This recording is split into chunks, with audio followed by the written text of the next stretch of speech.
शांत हो जाइए अब सब लोग।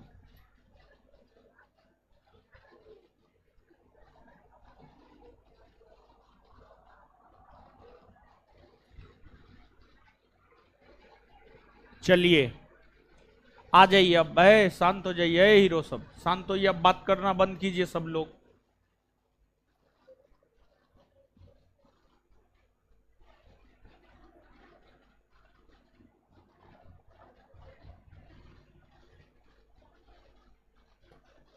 चलिए ऑनलाइन वाले लोग बता दीजिए, दिखाई सुनाई दे रहे हैं?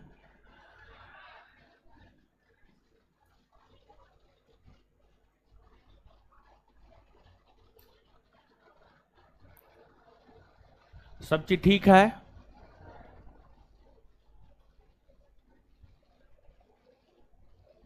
चलिए तो आ जाइए, अब हम लोग पढ़ना प्रारंभ कर रहे हैं। ऑनलाइन सब चीज चल रहा है, जिनका नहीं चल रहा बैक होकर के फिर से आइए, आपका चलना प्रारंभ हो जाएगा। समझे? तो कल के सेशन में अगर देखा जाए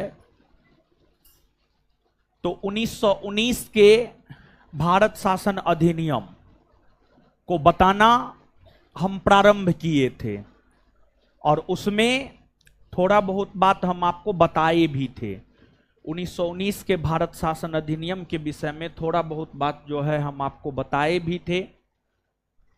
तो कल के सेशन में जो पढ़ाए हैं या अभी तक पॉलिटी में जो पढ़ाए हैं, उससे संबंधित 2-4-5 प्रश्न हम आपसे पूछ रहे हैं, और जिनसे प्रश्न पूछेंगे जवाब जो है वही दीजिएगा, और फिर हम लोग आगे बढ़ेंगे। तो है लड़की खड़ी हुई है तो हाँ बताइए, भारत में सांप्रदायिक निर्वाचन का जनक किसे माना जाता है? Lord Minto. ठीक है, बैठ जाइए, आगे बताइएगा। है लड़की है खड़ी हुई है तो आप बताइएगा,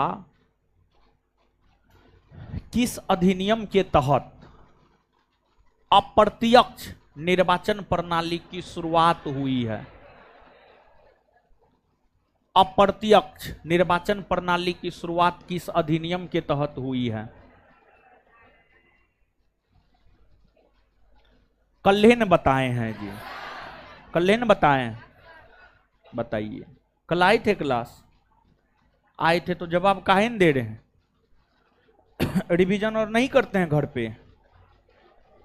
एकदम पृथ्वी पर का बोझे हैं कि परमात्मा ने आपको भेजा है?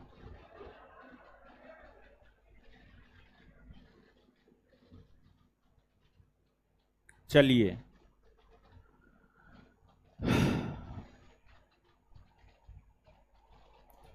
कल के क्लास का पढ़ाया हुआ बैठने के लिए बोले हैं जी, एकदम संस्कारहीन है।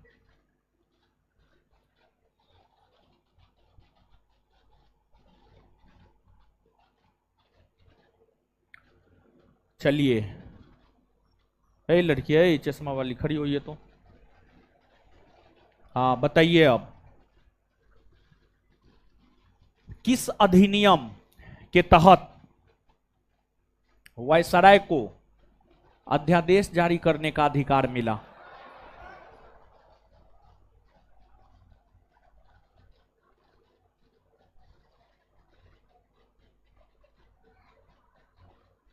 देख रहे हैं क्या हाल है, सब एकदम पृथ्वी पर का बोझ सब है।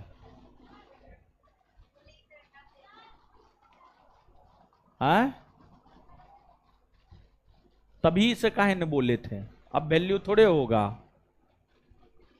अच्छा ठीक है, एक बार में जवाब दीजिए, board of controller, board of director को समाप्त किस अधिनियम के तहत किया गया है?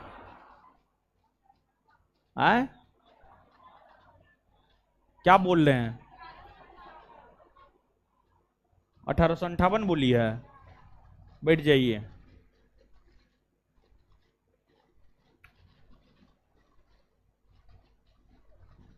चलिए, हे हे लड़की खड़ी होइए, बताइए किस अधिनियम को भारत के शासन को बेहतर बनाने वाला अधिनियम कहा जाता है? 1909। बाहरे बहादुर,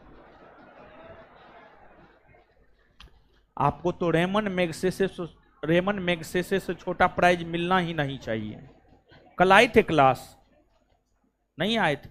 कहां गए थे? बकरीद मनाने आए? क्लास रेगुलर नहीं करती हैं जी? वो बहाना है।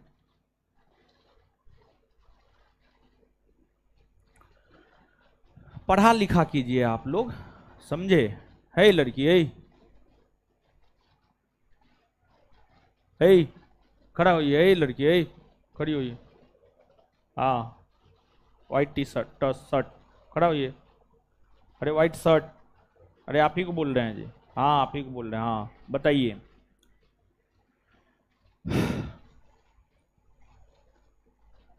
इधर इधर इधर इधर इधर। किस अधिनियम के तहत कंपनी को प्रशासनिक कंपनी बना दिया गया? क्या? जोर से बोलिए। 1812, 13, 58, तब क्या बोल रही है जी? 1861। और 61 बोल रही है। गलते हैं।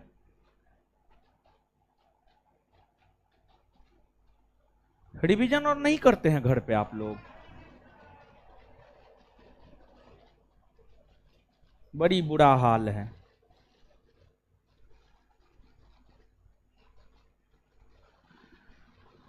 हम थोड़ा पीटना क्या बंद किए, आप लोग तो पढ़ना ही भूल गए।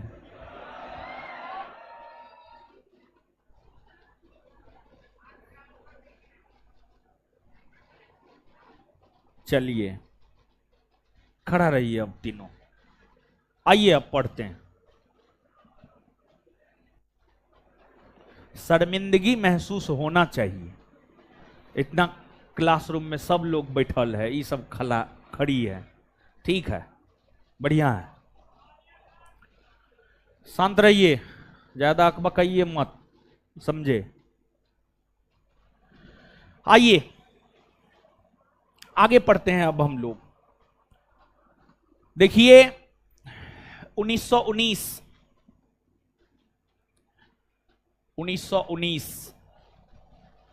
का भारत शासन अधिनियम।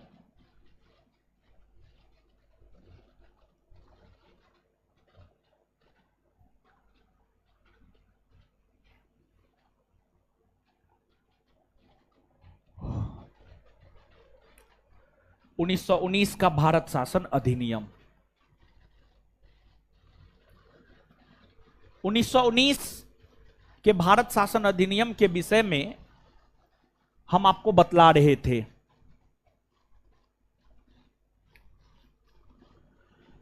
उन्नीस सौ 19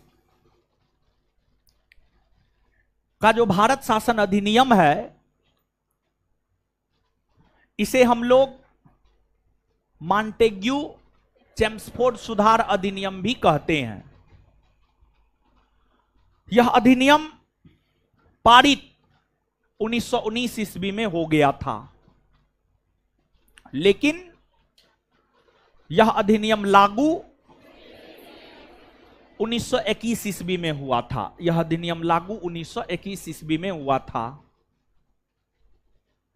इस अधिनियम की कई सारी विशेषताएं हैं, जिसमें से कुछ विशेषताओं से हम आपको अवगत करवा चुके हैं। जैसे कि इस अधिनियम की अगर हम बात करें तो इस अधिनियम के तहत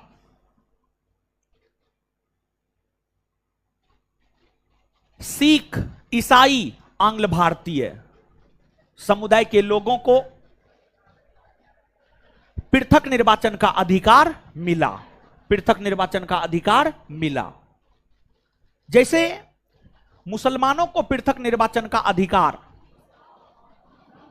1909 के भारत शासन अधिनियम के तहत मिला था, उसी प्रकार से सिख, ईसाई और आंग्ल भारतीय समुदाय के लोगों को पृथक निर्वाचन का अधिकार 1919 के भारत शासन अधिनियम के तहत मिला था। और इस अधिनियम की और भी कई सारी विशेषताएं हैं। ये सब तो हम उन बातों की चर्चा किए हैं जो हम आपको कल के सेशन में बता चुके हैं। अब यहां से आगे हम लोग बढ़ते हैं, आगे हम लोग जानते हैं। हे लड़की सब, मुंह उठाइए, मुंह उठाइए, पढ़ के आइएगा ना जी अगले क्लास से। है याद करके आइएगा ना? याद करके आएगी ना जी? बैठ जाइए, बैठिए। चलिए देखिए, और ऐसा नहीं है कि सिर्फ ही एग्जाम्पल है, ये सब सिर्फ एग्जाम्पल है। अभी खड़ा करेंगे तो 60% से ज्यादा लड़की खड़ी हो जाएगी, एको गन जवाब दे पाएगी। और लड़का लोग, आप लोग खुश मत होइए, आप लोग में तो 80% लड़का जवाब नहीं देगा, 80% लड़का जवाब नहीं देगा, समझे? ये सब, ये तो कुछ एग्जाम्पल था। देखिए 1919 के भारत शासन अधिनियम की जो विशेषता है, उसकी एक विशेषता यह भी है कि इस अधिनियम के तहत केंद्र में द्विसदनीय विधायिका का प्रावधान किया गया।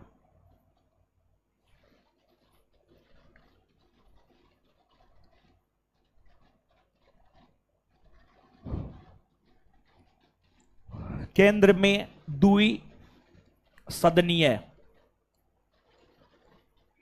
विधायिका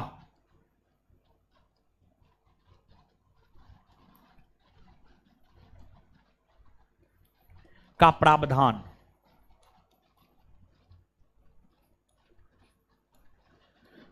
किया गया। इस अधिनियम के तहत केंद्र में द्विसदनीय विधायिका का प्रावधान किया गया। इसका क्या मतलब है? इसका मतलब क्या है, इसको आप समझिए।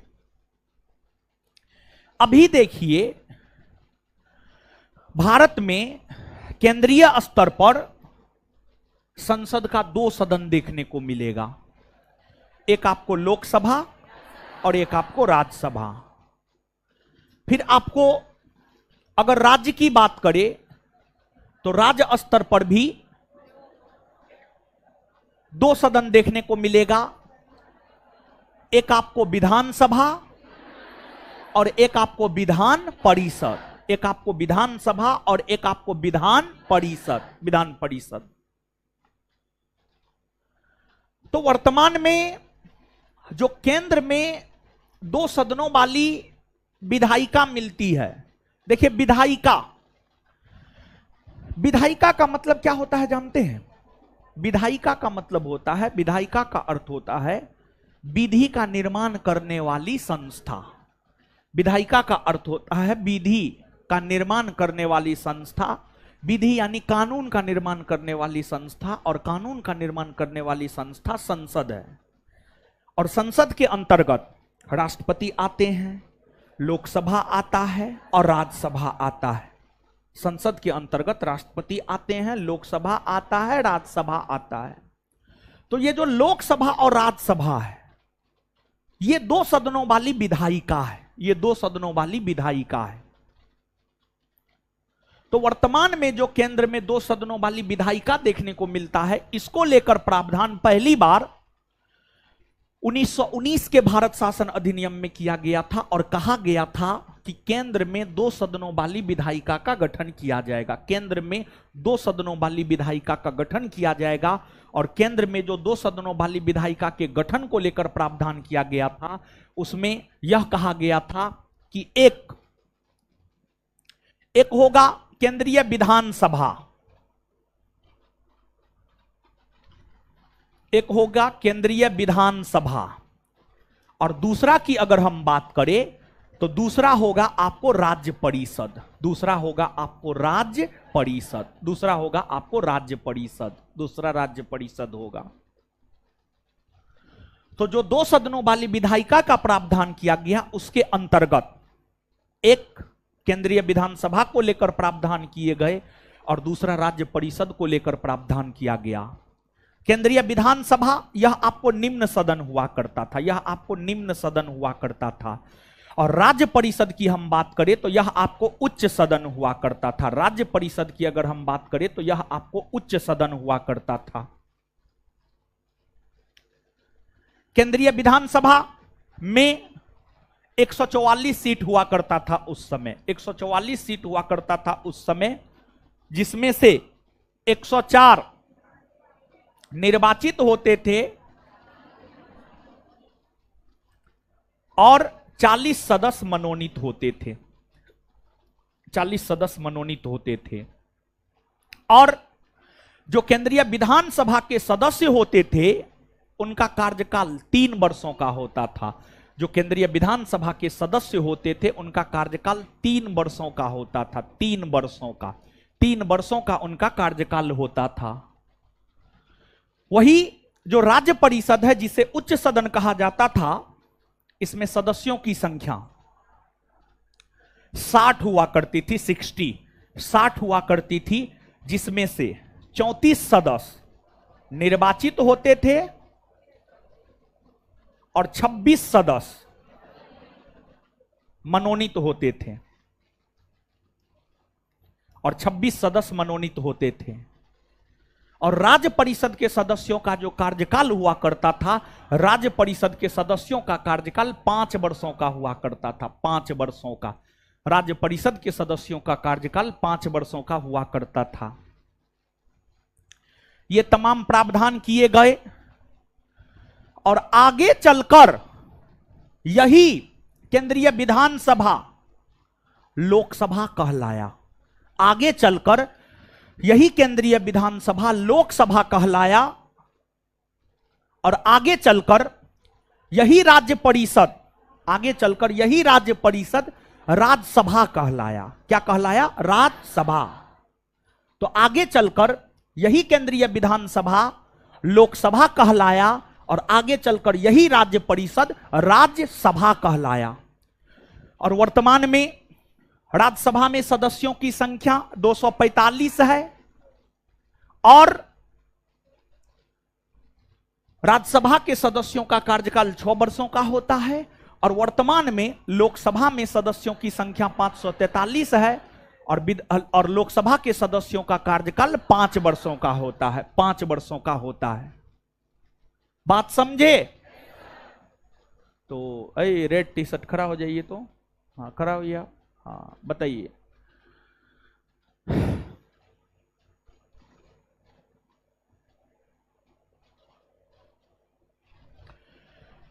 प्रतियोगी परीक्षा भारत में आयोजित हो सके, इसको लेकर कब लॉर्ड मैकाले की अध्यक्षता में एक आयोग गठित किया गया?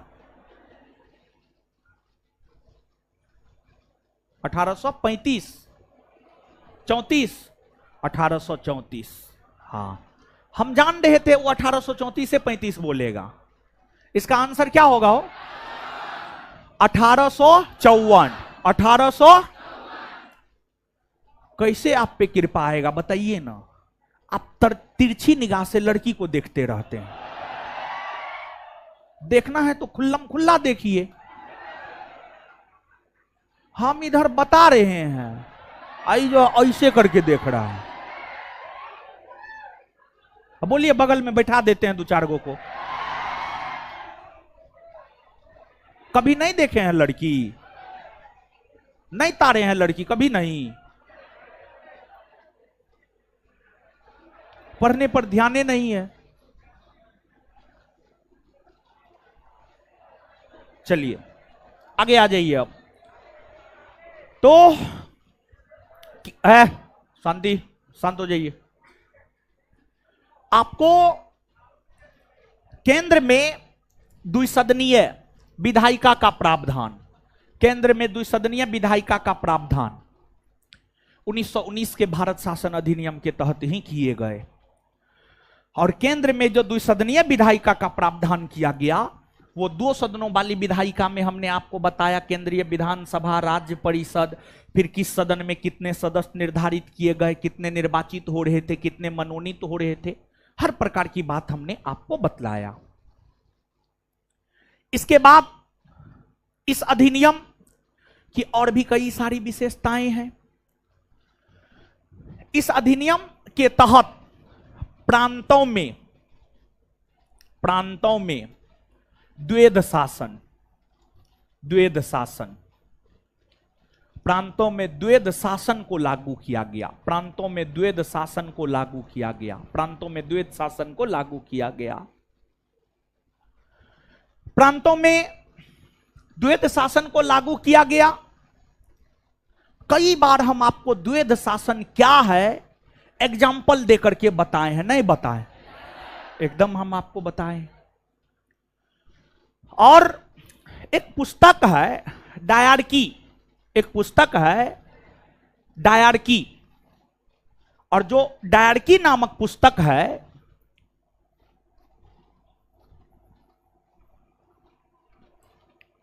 जो डायरकी नामक पुस्तक है, इस पुस्तक के रचयिता है लियोनस कर्टियस। लियोनस कर्टियस।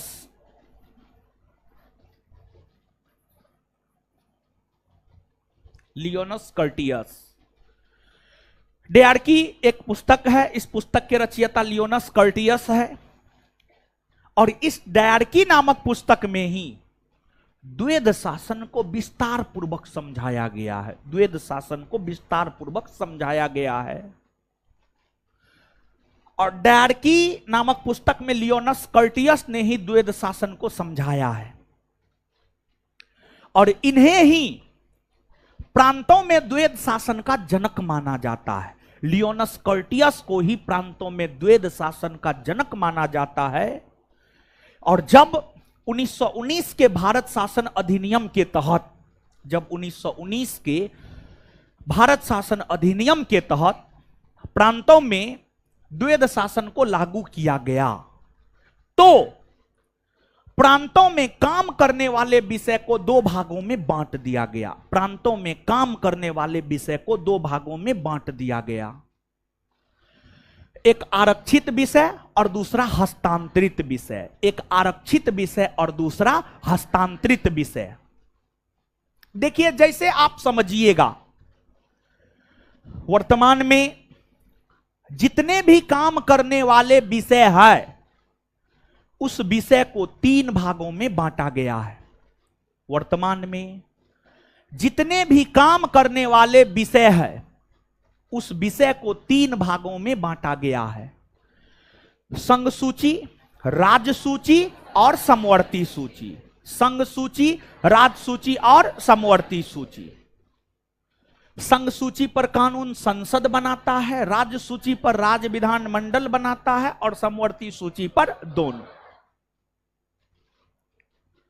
तो आपको प्रांतों में द्वैध शासन, मतलब प्रांत में, मतलब राज्य में 2 अलग अलग प्रकार से शासन होगा, और इसी को लेकर पूरे के पूरे काम करने वाले विषय को 2 भागों में बांट दिया गया, आरक्षित विषय और हस्तांतरित विषय। काम करने वाले विषय को जो आरक्षित और हस्तांतरित विषय में बांटा गया है, उसके पीछे रीजन यही है ताकि प्रांतों में द्वैत शासन को लागू किया जा सके।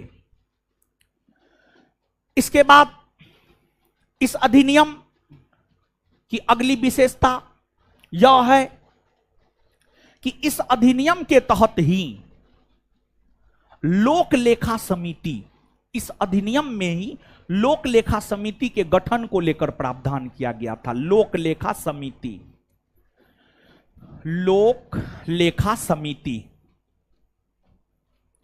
लोक लेखा समिति के गठन को लेकर प्रावधान 1919 के भारत शासन अधिनियम में ही किए गए थे। 1919 के भारत शासन अधिनियम में ही किए गए थे।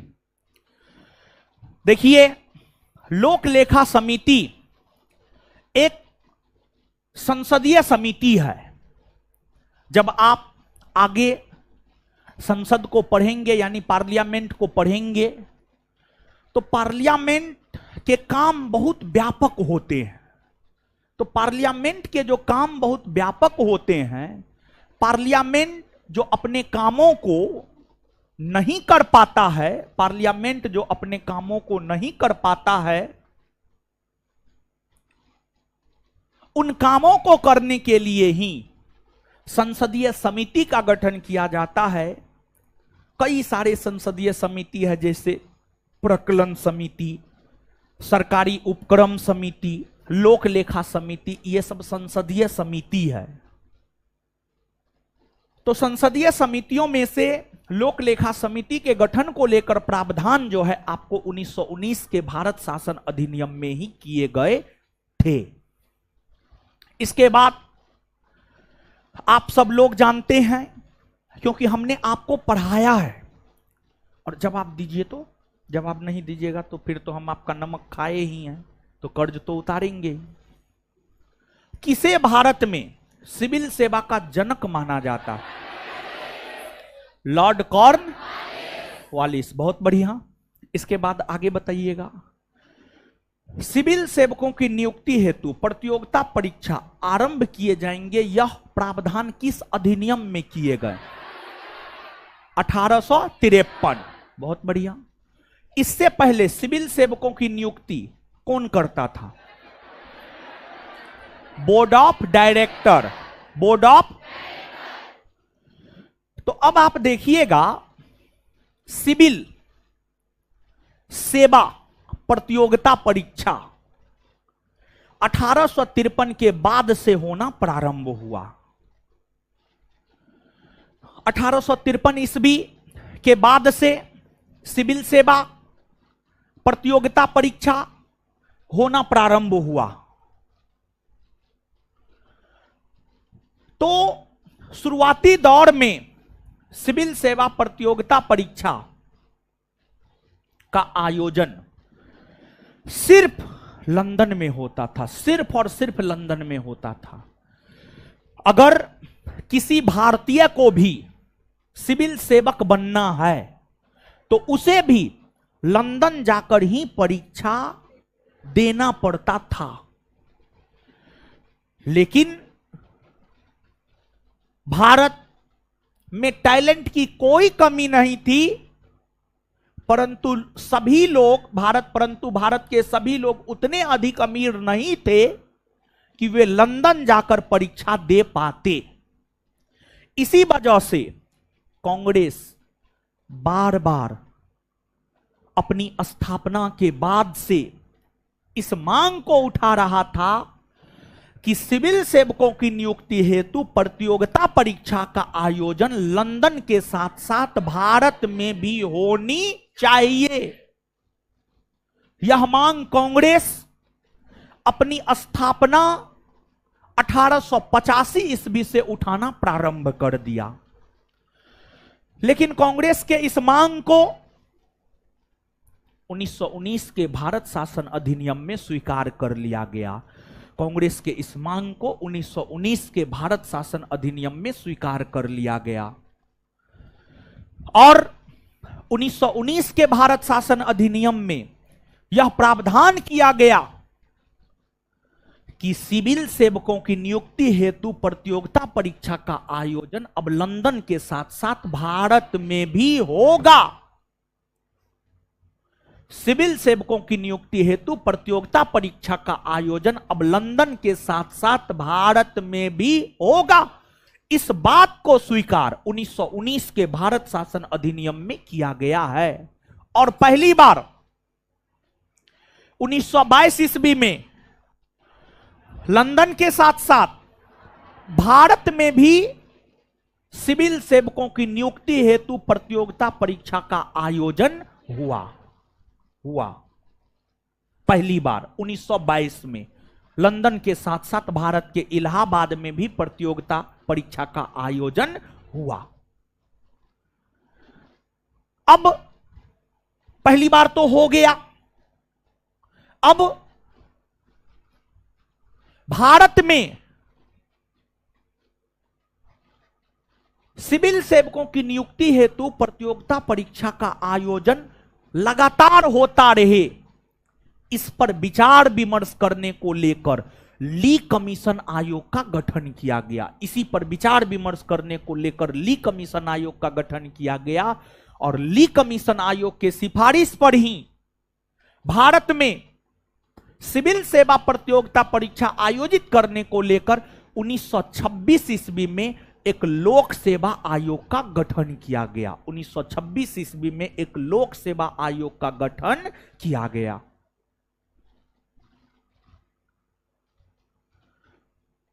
इसके बाद आपको जो 1919 का भारत शासन अधिनियम पारित हुआ, उस अधिनियम में यह प्रावधान किया गया था कि 1919 का भारत शासन अधिनियम भारत में लागू हुए हैं या नहीं हुए हैं,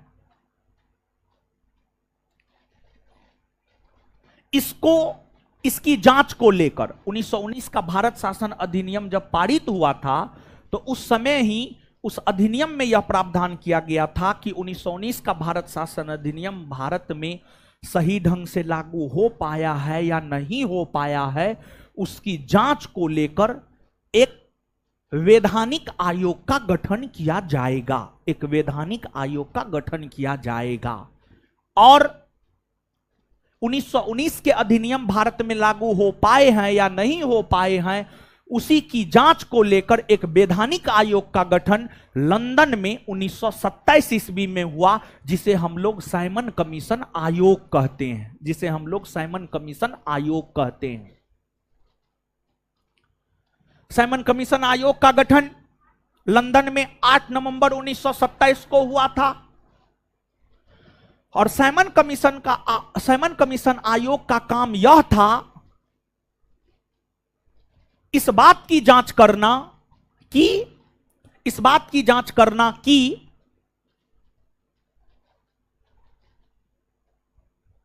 1919 का भारत शासन अधिनियम भारत में लागू हुआ है या लागू नहीं हुआ है।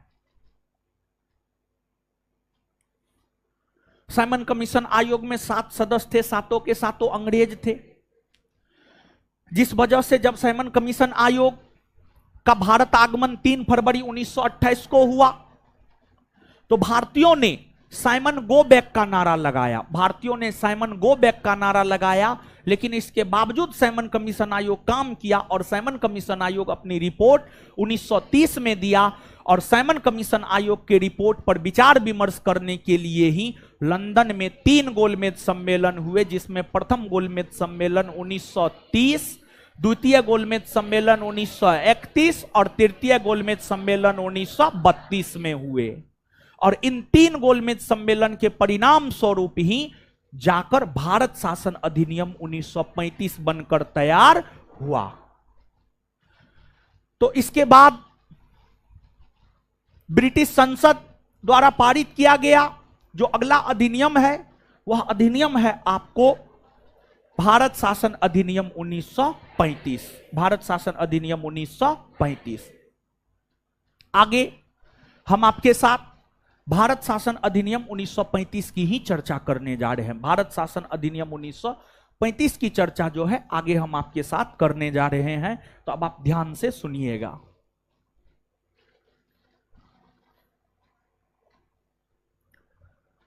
भारत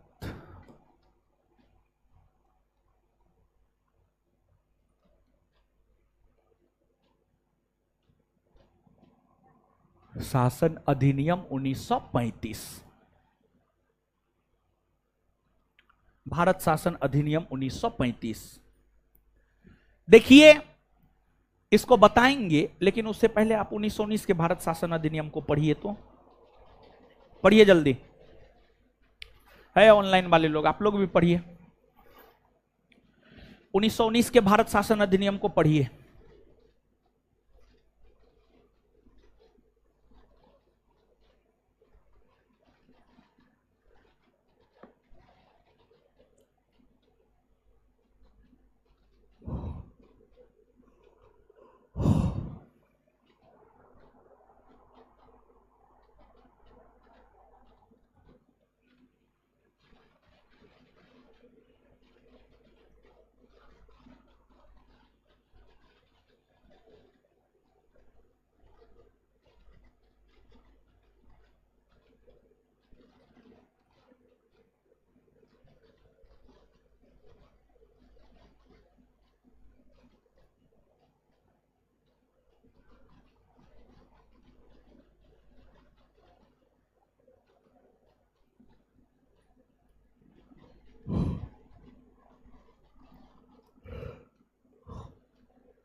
पढ़ लिए।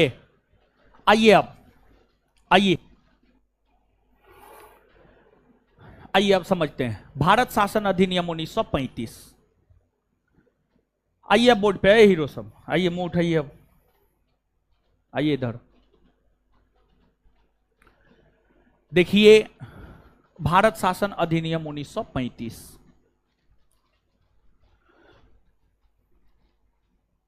साइमन कमीशन आयोग का रिपोर्ट और तीनों गोलमेज सम्मेलन के परिणाम स्वरूप ही जाकर भारत शासन अधिनियम 1935 बनकर तैयार हुआ है। यह अधिनियम ब्रिटिश संसद द्वारा पारित किया गया सबसे बड़ा अधिनियम था। यह अधिनियम ब्रिटिश संसद द्वारा पारित किया गया सबसे बड़ा अधिनियम था। इसमें 14 भाग था 10 अनुसूची थी और 320 से ज्यादा अनुच्छेद था, 320 से ज्यादा अनुच्छेद था। यह अधिनियम भारत के संविधान का सबसे महत्वपूर्ण स्रोत माना जाता है। 1935 का भारत शासन अधिनियम भारत के संविधान का सबसे महत्वपूर्ण स्रोत माना जाता है। और महत्वपूर्ण स्रोत इसलिए माना जाता है क्योंकि इस अधिनियम के ही अधिकतर प्रावधान भारत के संविधान में शामिल किए गए हैं। इस अधिनियम के ही अधिकतर प्रावधान भारत के संविधान में शामिल किए गए हैं। इस अधिनियम के ही अधिकतर प्रावधान भारत के संविधान में शामिल किए गए हैं। और यही वजह है कि इस अधिनियम को भारत के संविधान का सबसे महत्वपूर्ण स्रोत माना जाता है। और जब यह अधिनियम पारित हुआ था तो उस समय ब्रिटेन के प्रधानमंत्री हुआ करते थे, उनका नाम था स्टैनले बाल्डविन।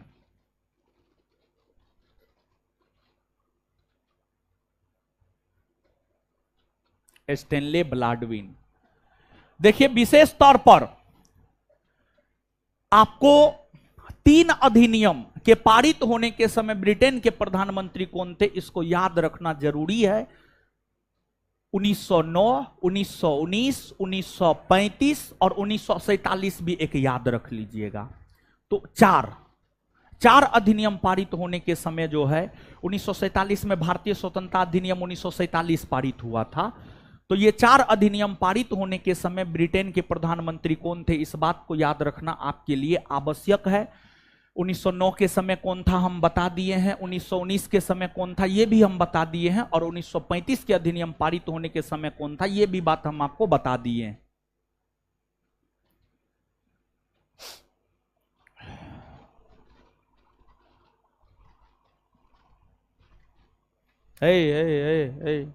उसको दिखाइए। हाँ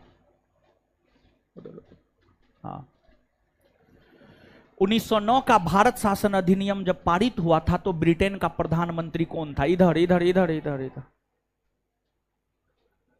1919 के समय कौन था? नहीं पढ़ते हैं, बट मारेंगे, मुंह तोड़ देंगे। 1919 वाला जब बताए थे तो हम आपको यह भी बात बताए थे कि बीपीएससी में यह पूछा है, 60 से 62 भी बीपीएससी का वो पूछा हुआ क्वेश्चन है। याद रखिए आप लोग, कल बताए हैं महाराज, एक दिन पहले पढ़ाए हुए चीजों को भूल जाते हैं। कितना कमजोर है बताइए आप लोग, है?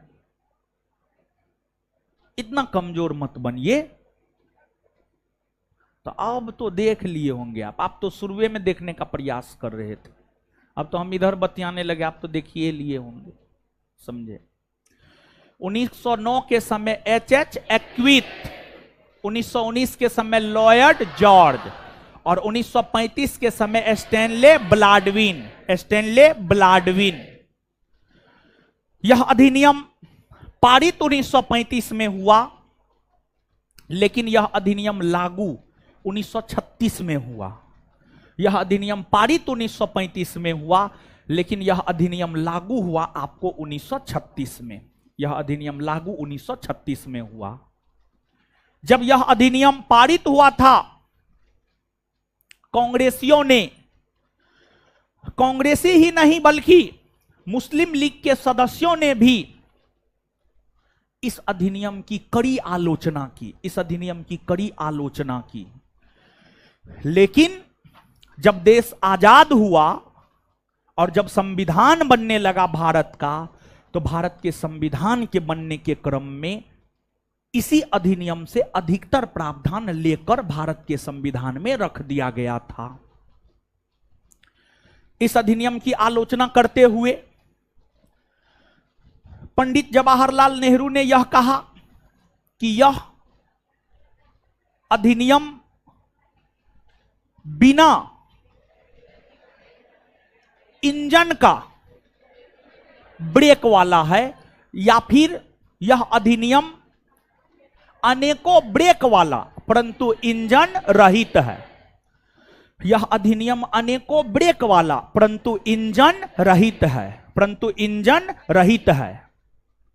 मतलब अगर मान लिया जाए इंजने ना है, इंजन ना है तो गाड़ी चल पाएगा, और जब गाड़ी चल ही नहीं पाएगा तो ब्रेक का क्या महत्व? ब्रेक का कोई महत्व होगा? ब्रेक का महत्व कब होता है? जब गाड़ी चल रहा होता है। ब्रेक का महत्व कब होता है? जब गाड़ी चल रहा होता है, तब ब्रेक का महत्व होता है। ऐसे ब्रेक का कोई महत्व नहीं होता है। और जब इंजन ही नहीं है तो गाड़ी चलेगा कहां से? और जब गाड़ी चलेगा ही नहीं तो ब्रेक का कोई महत्व होता नहीं। तो आपको जो भारत शासन अधिनियम 1935 है, जब यह पारित हुआ था तो इसकी आलोचना पंडित नेहरू ने करते हुए यह कहा कि यह अनेकों ब्रेक वाला परंतु इंजन रहित है। साथ ही साथ पंडित नेहरू ने इस अधिनियम को गुलामी का एक और अधिकार पत्र कहा। साथ ही साथ पंडित नेहरू ने इस अधिनियम को गुलामी का एक और अधिकार पत्र कहा। इसके बाद मदन मोहन मालवीय ने यह कहा, यह अधिनियम तो बाहर से लोकतांत्रिक दिखता है लेकिन अंदर से यह खोखला है, अंदर से यह खोखला है। फिर इस अधिनियम की आलोचना मोहम्मद अली जिन्ना ने किया। मोहम्मद अली जिन्ना ने इस अधिनियम की आलोचना करते हुए यह कहा, यह पूर्णतः सड़ा हुआ है, यह पूर्णतः सड़ा हुआ है। फिर चक्रवर्ती राज गोपालाचारी ने भी इस अधिनियम की आलोचना किया और उन्होंने यह कहा कि यह द्वैध शासन से भी बुरा है, यह द्वैध शासन से भी बुरा है। और आगे चलकर डॉक्टर भीमराव अंबेडकर ने इस अधिनियम की सराहना की, इस अधिनियम की सराहना की। और उनका कहना था कि हमें यह कहने में कोई लज्जा नहीं है कि भारत के संविधान के निर्माण के क्रम में उसके मसौदा को तैयार करने में इस अधिनियम के प्रावधानों को शामिल किया गया था। यह बात डॉक्टर भीमराव अंबेडकर ने इस अधिनियम के संदर्भ में कहा है। देखिए, मुख्य तौर पर इस अधिनियम के संदर्भ में अलग अलग विद्वानों ने अलग अलग प्रकार की जो अपनी राय रखी है, उन रायों में पंडित नेहरू और डॉक्टर भीमराव अंबेडकर, इन दोनों के राय को परीक्षा के लिहाज से याद रखना जरूरी है। जैसे हम आपको बताए थे 1909 का जो भारत शासन अधिनियम पारित हुआ था, उसको लेकर के अलग अलग लोगों ने अपना राय रखा था, जिसमें महात्मा गांधी का राय जरूरी है, जिसमें के.एम. मुंशी का राय जरूरी है। उन लोगों ने क्या कहा 1909 के भारत शासन अधिनियम को लेकर के, वो बात याद रखना जरूरी है। उसी प्रकार से 1935 के भारत शासन अधिनियम को लेकर के पंडित नेहरू और डॉक्टर भीमराव अंबेडकर ने जो अपनी राय रखी है, उसको याद रखना जरूरी है। मदन मोहन मालवीय, मोहम्मद अली जिन्ना और चक्रवर्ती राज गोपालाचारी के राय को आप नहीं भी याद रखेंगे तो कोई दिक्कत नहीं है, लेकिन पंडित नेहरू और डॉक्टर भीमराव अंबेडकर के राय को याद नहीं रखेंगे तो हो सकता है परीक्षा में प्रश्न आए तो आप बना नहीं पाइएगा। अब इस अधिनियम की कई विशेषताएं हैं, इस अधिनियम की कई विशेषताएं हैं। और देखिए, हर अधिनियम एक दूसरे से कनेक्टेड है, हर अधिनियम एक दूसरे से कनेक्टेड है। और हर अधिनियम कैसे एक दूसरे से कनेक्टेड है, इस चीज को हम प्रूफ कर रहे हैं, आप समझिएगा। एक तो सबसे पहले इस अधिनियम के एक प्रावधान को आप जानिए, एक दो प्रावधान को जानिए, फिर इस बात को प्रूफ करेंगे कि कैसे एक अधिनियम दूसरे अधिनियम से जो है आपको कनेक्टेड है। और याद रखने का तरीका भी हम आपको बता देंगे। थोड़ा सा आप गौर करेंगे तो आपको चीजें, आपके लिए चीज आसान हो जाएगा, लेकिन अगर आप गौर नहीं करेंगे तो आपके लिए चीज टफ है और टफ ही बना रहेगा। देखिए, इस अधिनियम की कई सारी विशेषताएं हैं। इस अधिनियम की जो कई सारी विशेषताएं हैं, उसमें इस अधिनियम की पहली विशेषता यह है कि इस अधिनियम में यह कहा गया कि ब्रिटिश प्रांत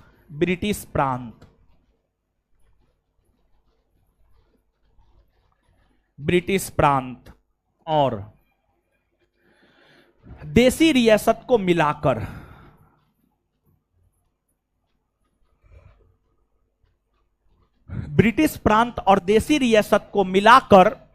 भारतीय संघ का निर्माण किया जाएगा।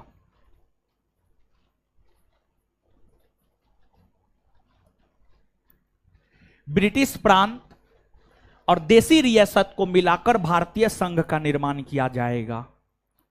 लेकिन आगे चलकर यह कह दिया गया इस अधिनियम में ही, देसी रियासत भारतीय संघ में शामिल होना चाहता है तो वह भारतीय संघ में शामिल हो जाए, और अगर शामिल नहीं होना चाहता है तो वह शामिल नहीं हो। तो देसी रियासत को जब यह अधिकार दिया गया कि वो शामिल होना चाहता है भारतीय संघ में तो शामिल हो जाए, और अगर नहीं होना चाहता है तो वह संघ में शामिल नहीं हो। तो देसी रियासत को जब यह अधिकार मिल गया तो देसी रियासत ने भारतीय संघ में शामिल होने से मना कर दिया, और जब देसी रियासत ने भारतीय संघ में शामिल होने से मना कर दिया तो भारतीय संघ अस्तित्व में आ नहीं पाया। देसी रियासत जब भारतीय संघ में शामिल होने से मना कर दिया तो फिर भारतीय संघ अस्तित्व में आ नहीं पाया, भारतीय संघ अस्तित्व में आ नहीं पाया। अब यहां पर ब्रिटिश प्रांत और देसी रियासत देखिए, जैसे आज भारत में दो प्रकार के क्षेत्र है, एक राज्य है और एक केंद्र शासित प्रदेश है। 1935-36 ईस्वी के समय भी भारत में दो प्रकार के क्षेत्र हुआ करते थे, और 1935-36 ईस्वी के समय भारत में जो दो प्रकार के क्षेत्र हुआ करते थे, एक ब्रिटिश प्रांत था और दूसरा देसी रियासत था। ब्रिटिश प्रांत की अगर हम बात करें, वैसा क्षेत्र, वैसा भूभाग जहां अंग्रेजों का शासन था, वही आपको ब्रिटिश प्रांत कहलाता था। वैसा भूभाग जहां अंग्रेजों का शासन था, वही आपको ब्रिटिश प्रांत कहलाता था, वही आपको ब्रिटिश प्रांत कहलाता था। जैसे बिहार, बंगाल, ओडिशा, ये सब ब्रिटिश प्रांत था। फिर देसी रियासत, उस समय भारत का वैसा भूभाग जहां राजा महाराजाओं का शासन था, उस समय भारत का वैसा भूभाग जहां राजा महाराजाओं का शासन था, वही कहलाता था आपको देसी रियासत, वही कहलाता था आपको देसी रियासत। तो इस अधिनियम की पहली विशेषता तो यह है। फिर इस अधिनियम की अगर हम बात करें तो इस अधिनियम के तहत दलित, महिला, मजदूर इत्यादि को पृथक निर्वाचन का अधिकार दिया गया। पृथक निर्वाचन का अधिकार दिया गया। इस अधिनियम के तहत दलित, महिला, मजदूर को पृथक निर्वाचन का अधिकार दिया गया। तो देखिए कैसे ये चैप्टर और कैसे इस चैप्टर में जो हम लोग अलग अलग अधिनियम को पढ़ रहे हैं वो एक दूसरे से कैसे कनेक्टेड है। जैसे आप याद कीजिए, 1909 के भारत शासन अधिनियम के तहत मुसलमानों को पृथक निर्वाचन का अधिकार दिया गया। 1919 के भारत शासन अधिनियम के तहत सिख, ईसाई, आंग्ल भारतीय को पृथक निर्वाचन का अधिकार दिया गया। और 1935 के भारत शासन अधिनियम के तहत दलित, महिला, मजदूर को पृथक निर्वाचन का अधिकार दिया गया। चीजों को एक दूसरे से कनेक्ट करके आप याद रख सकते हैं। जैसे एक और एग्जांपल हम आपको दे रहे हैं, बजट पर बहस करने का अधिकार विधान परिषद के सदस्यों को 1892 के भारत परिषद अधिनियम के तहत मिला, और आगे चल करके 1909 के भारत शासन अधिनियम के तहत बजट पर मतदान करने का अधिकार दे दिया गया। तो एक दूसरे से देख रहे हैं, कनेक्टेड ना है, एक दूसरे से एकदम कनेक्टेड है। तो चीजों को गौर से समझेंगे, उस पर थोड़ा सा विचार विमर्श करेंगे, तब जाकर के आपको एक दूसरे का कनेक्शन जो है आपको नजर आ पाएगा। इसके बाद देखिए चीज कैसे एक दूसरे से कनेक्टेड है। फिर से एक एग्जांपल हम आपको बता रहे हैं, आप चीजों को समझिएगा। देखिए अभी तुरंत हमने आपको बतलाया है कि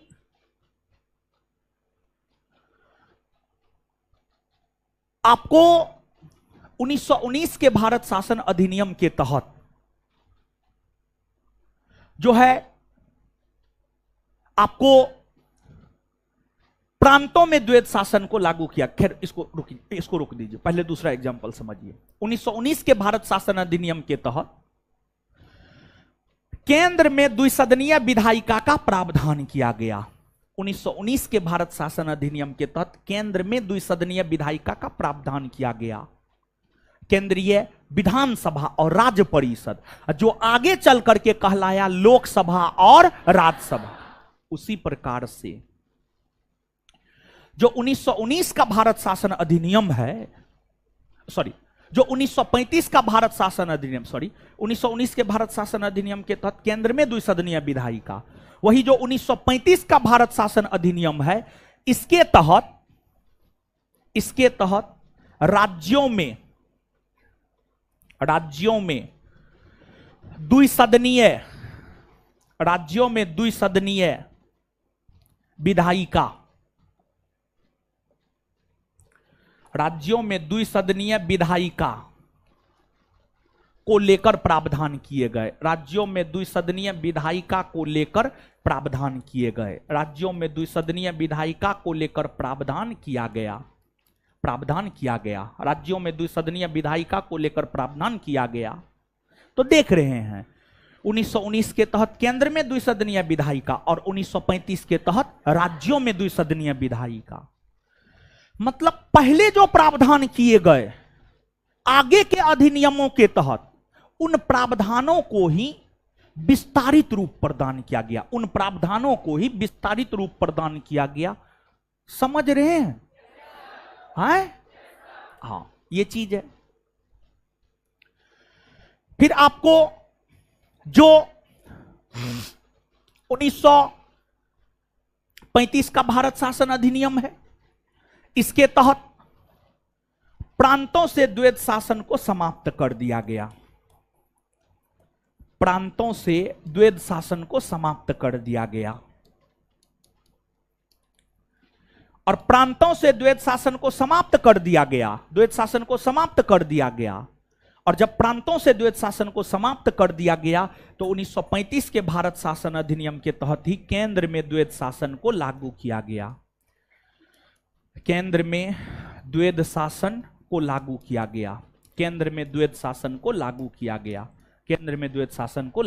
गया। आप याद कीजिए 1919 के भारत शासन अधिनियम के तहत प्रांतों में द्वैध शासन लागू हुए थे, लेकिन आगे चलकर 1935 के तहत प्रांतों से द्वैध शासन को समाप्त कर दिया गया और केंद्र में द्वैध शासन को लागू किया गया। और फिर जब केंद्र में द्वैध शासन को लागू किया गया तो केंद्र के विषयों को भी हस्तांतरित और आरक्षित दो भागों में बांट दिया गया। और आपको जो 1935 का भारत शासन अधिनियम है, इस अधिनियम की जो सबसे बड़ी विशेषता है, इस अधिनियम की सबसे बड़ी विशेषता है प्रांतीय स्वायत्तता। प्रांतीय स्वायत्तता इस अधिनियम की सबसे बड़ी विशेषता है। अब 1935 के भारत शासन अधिनियम की सबसे बड़ी विशेषता प्रांतीय स्वायत्तता है। प्रांतीय स्वायत्तता का मतलब क्या होता है? देखिए, आप स्वायत्तता को समझिए। सबसे पहले आप स्वायत्तता को समझिए, और फिर प्रांत का मतलब तो राज्य होता है। स्वायत्तता को आप समझिए, लेकिन स्वायत्तता को समझने से पहले आप इस बात को समझिए। एक एग्जाम्पल समझिए। आप देखिए, विश्वविद्यालय, यूनिवर्सिटी एक स्वायत्त संस्था होती है। यूनिवर्सिटी एक स्वायत्त संस्था होती है। यह बात हम कह रहे हैं। इसका क्या मतलब है? यूनिवर्सिटी एक स्वायत्त संस्था होती है, इसका क्या मतलब है? देखिए, अगर सेंट्रल यूनिवर्सिटी है तो उस यूनिवर्सिटी पर बाह्य तौर पर शासन केंद्र सरकार का होता है। अगर सेंट्रल यूनिवर्सिटी नहीं है, अगर स्टेट यूनिवर्सिटी है, तो उस यूनिवर्सिटी पर बाह्य तौर पर अधिकार राज्य सरकार का होता है। जैसे पटना यूनिवर्सिटी सेंट्रल यूनिवर्सिटी है या स्टेट यूनिवर्सिटी? पटना यूनिवर्सिटी एक स्टेट यूनिवर्सिटी है। और हमारे मुख्यमंत्री नीतीश कुमार जी ने प्रधानमंत्री जी से गुहार लगाया है कि पटना यूनिवर्सिटी को सेंट्रल यूनिवर्सिटी का दर्जा दे दिया जाए, लेकिन दिया नहीं गया है। तो पटना यूनिवर्सिटी स्टेट यूनिवर्सिटी है, इस पर बाह्य तौर पर बिहार सरकार का अधिकार है। लेकिन यूनिवर्सिटी आंतरिक तौर पर काम करने के लिए स्वतंत्र है। पटना यूनिवर्सिटी एग्जाम कब कंडक्ट करवाएगा, वो पटना यूनिवर्सिटी डिसाइड करता है। कब रिजल्ट देगा, कब एडमिट कार्ड देगा, कब फॉर्म भराएगा, कब पीजी का फॉर्म भराएगा, कब पीएचडी का फॉर्म भराएगा, कब ग्रेजुएशन का फॉर्म भराएगा, सब कुछ डिसाइड पटना यूनिवर्सिटी अपने से करता है। बिहार सरकार यह डिसाइड नहीं करता है कि पटना यूनिवर्सिटी में एग्जाम कब होगा और कब पटना यूनिवर्सिटी में एडमिट कार्ड जारी होगा और कब रिजल्ट देगा। यह बिहार सरकार डिसाइड नहीं करता है, बल्कि यह डिसाइड करता है पटना यूनिवर्सिटी स्वयं। मतलब स्वायत्त संस्था की अगर हम बात करें तो स्वायत्त संस्था उस संस्था को कहा जाता है जो आंतरिक तौर पर काम करने के लिए स्वतंत्र है। स्वायत्त संस्था उस संस्था को कहा जाता है जो संस्था आंतरिक तौर पर काम करने के लिए स्वतंत्र है, लेकिन बाह्य तौर पर उस पर सरकार का अधिकार हो। वही आपको स्वायत्त संस्था कहलाता है। जैसे यूनिवर्सिटी एक स्वायत्त संस्था है, पटना यूनिवर्सिटी एक स्वायत्त संस्था है, आंतरिक तौर पर वह काम करने के लिए स्वतंत्र है और बाह्य तौर पर उस पर अधिकार बिहार सरकार का है।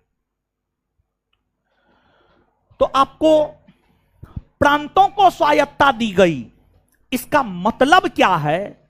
इसका मतलब यह है कि प्रांतों को, प्रांत मतलब राज्य मतलब बिहार, झारखंड, बंगाल को आंतरिक तौर पर काम करने के लिए आजादी दी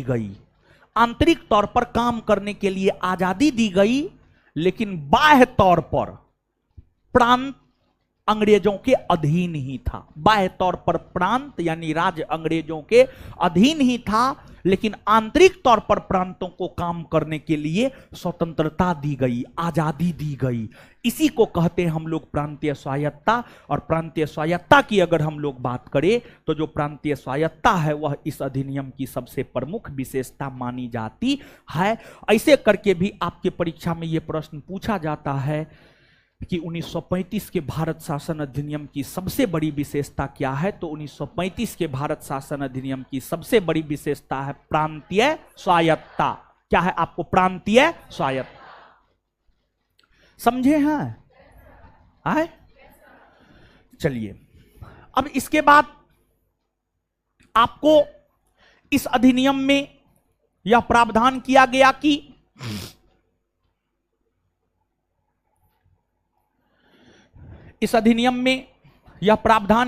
कि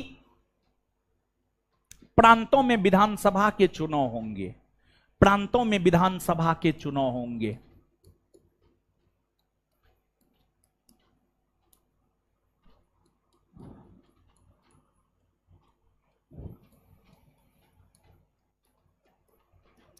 प्रांतों में विधानसभा के चुनाव होंगे, प्रांतों में विधानसभा के चुनाव होंगे,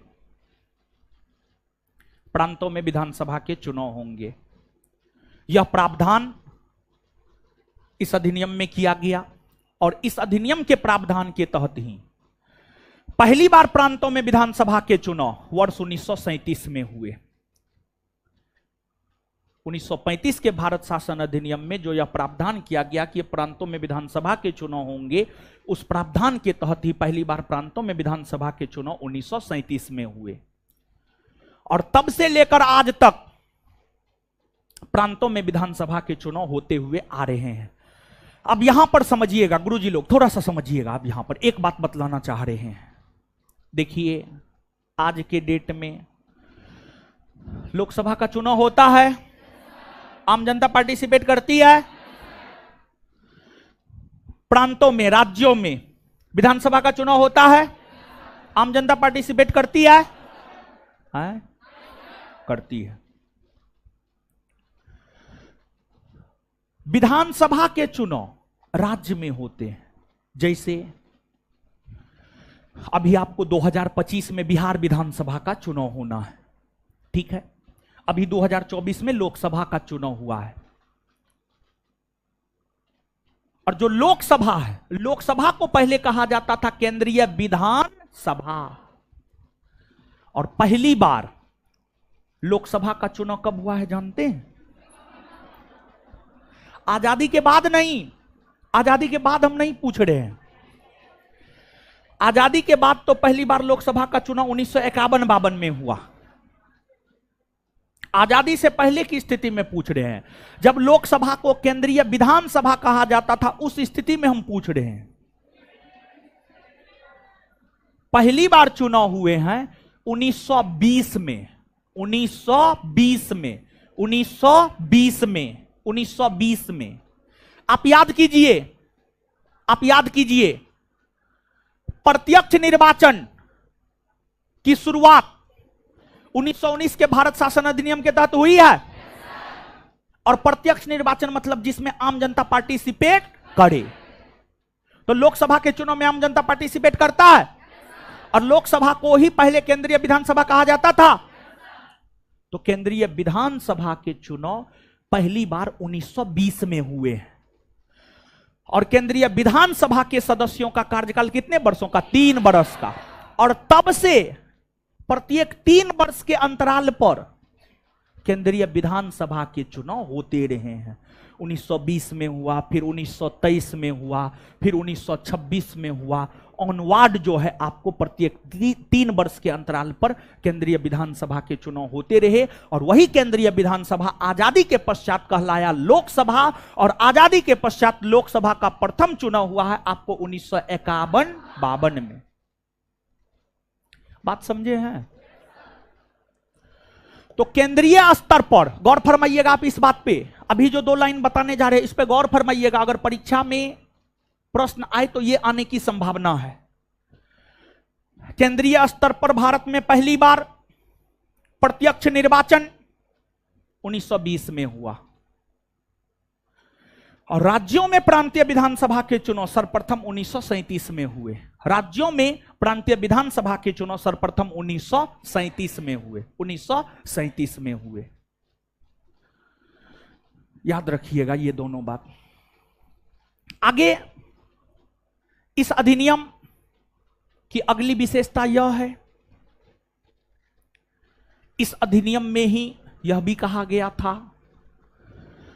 न्यायिक कार्य करने हेतु एक संघीय न्यायालय का गठन किया जाएगा। न्यायिक कार्य करने हेतु एक संघीय न्यायालय का गठन किया जाएगा और इस अधिनियम के प्रावधान के तहत ही संघीय न्यायालय का गठन 1937 ईस्वी में किया गया। संघीय न्यायालय का गठन, संघीय न्यायालय का गठन जो है आपको 1937 ईस्वी में किया गया।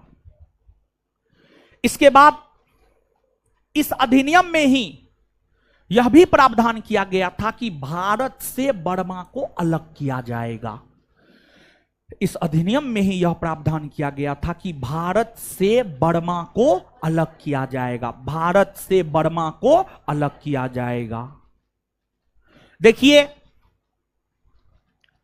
अंग्रेजों ने 3 आंग्ल बर्मा युद्ध, प्रथम आंग्ल बर्मा युद्ध 1824-26, द्वितीय आंग्ल बर्मा युद्ध 1851-52 और तृतीय आंग्ल बर्मा युद्ध 1885, इन 3 आंग्ल बर्मा युद्धों के माध्यम से अंग्रेजों ने बर्मा को जीतकर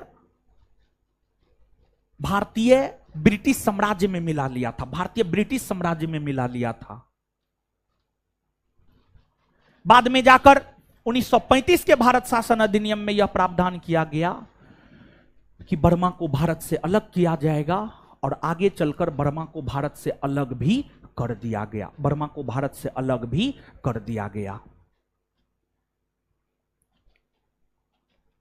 ये सभी 1935 के भारत शासन अधिनियम की प्रमुख विशेषता है, ये सभी 1935 के भारत शासन अधिनियम की प्रमुख विशेषता है। अब देखिए आगे चलकर ब्रिटिश संसद द्वारा एक और अधिनियम पारित किया गया है। वह अधिनियम है 1947 का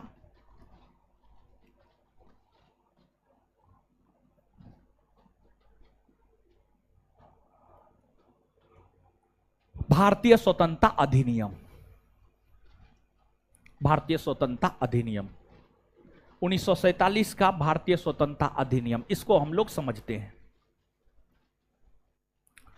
देखिए ध्यान दीजिएगा, अब ध्यान दीजिएगा, आपको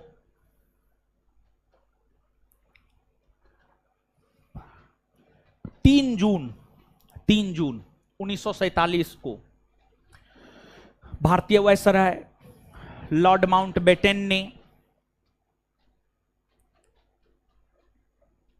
कांग्रेस और मुस्लिम लीग के समक्ष एक योजना प्रस्तुत किया,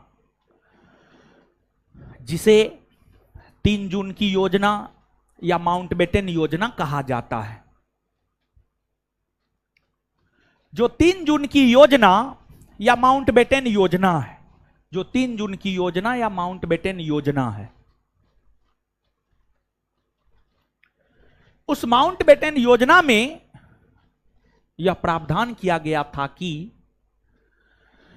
15 अगस्त 1947 को भारत की सत्ता भारतीयों के हाथ में सौंप दी जाएगी और उससे ठीक एक दिन पहले भारत का विभाजन होगा और 2 नए अधिराज्य भारत और पाकिस्तान बनाए जाएंगे, 2 नए अधिराज्य भारत और पाकिस्तान बनाए जाएंगे।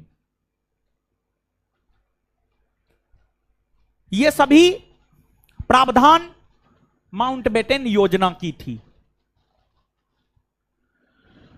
माउंटबेटन योजना को स्वीकृति प्रदान करने हेतु ही, माउंटबेटन योजना को स्वीकृति प्रदान करने हेतु ही भारतीय स्वतंत्रता अधिनियम 1947 लाया गया। माउंटबेटन योजना को स्वीकृति प्रदान करने हेतु ही, माउंटबेटन योजना को स्वीकृति प्रदान करने हेतु ही जो है आपको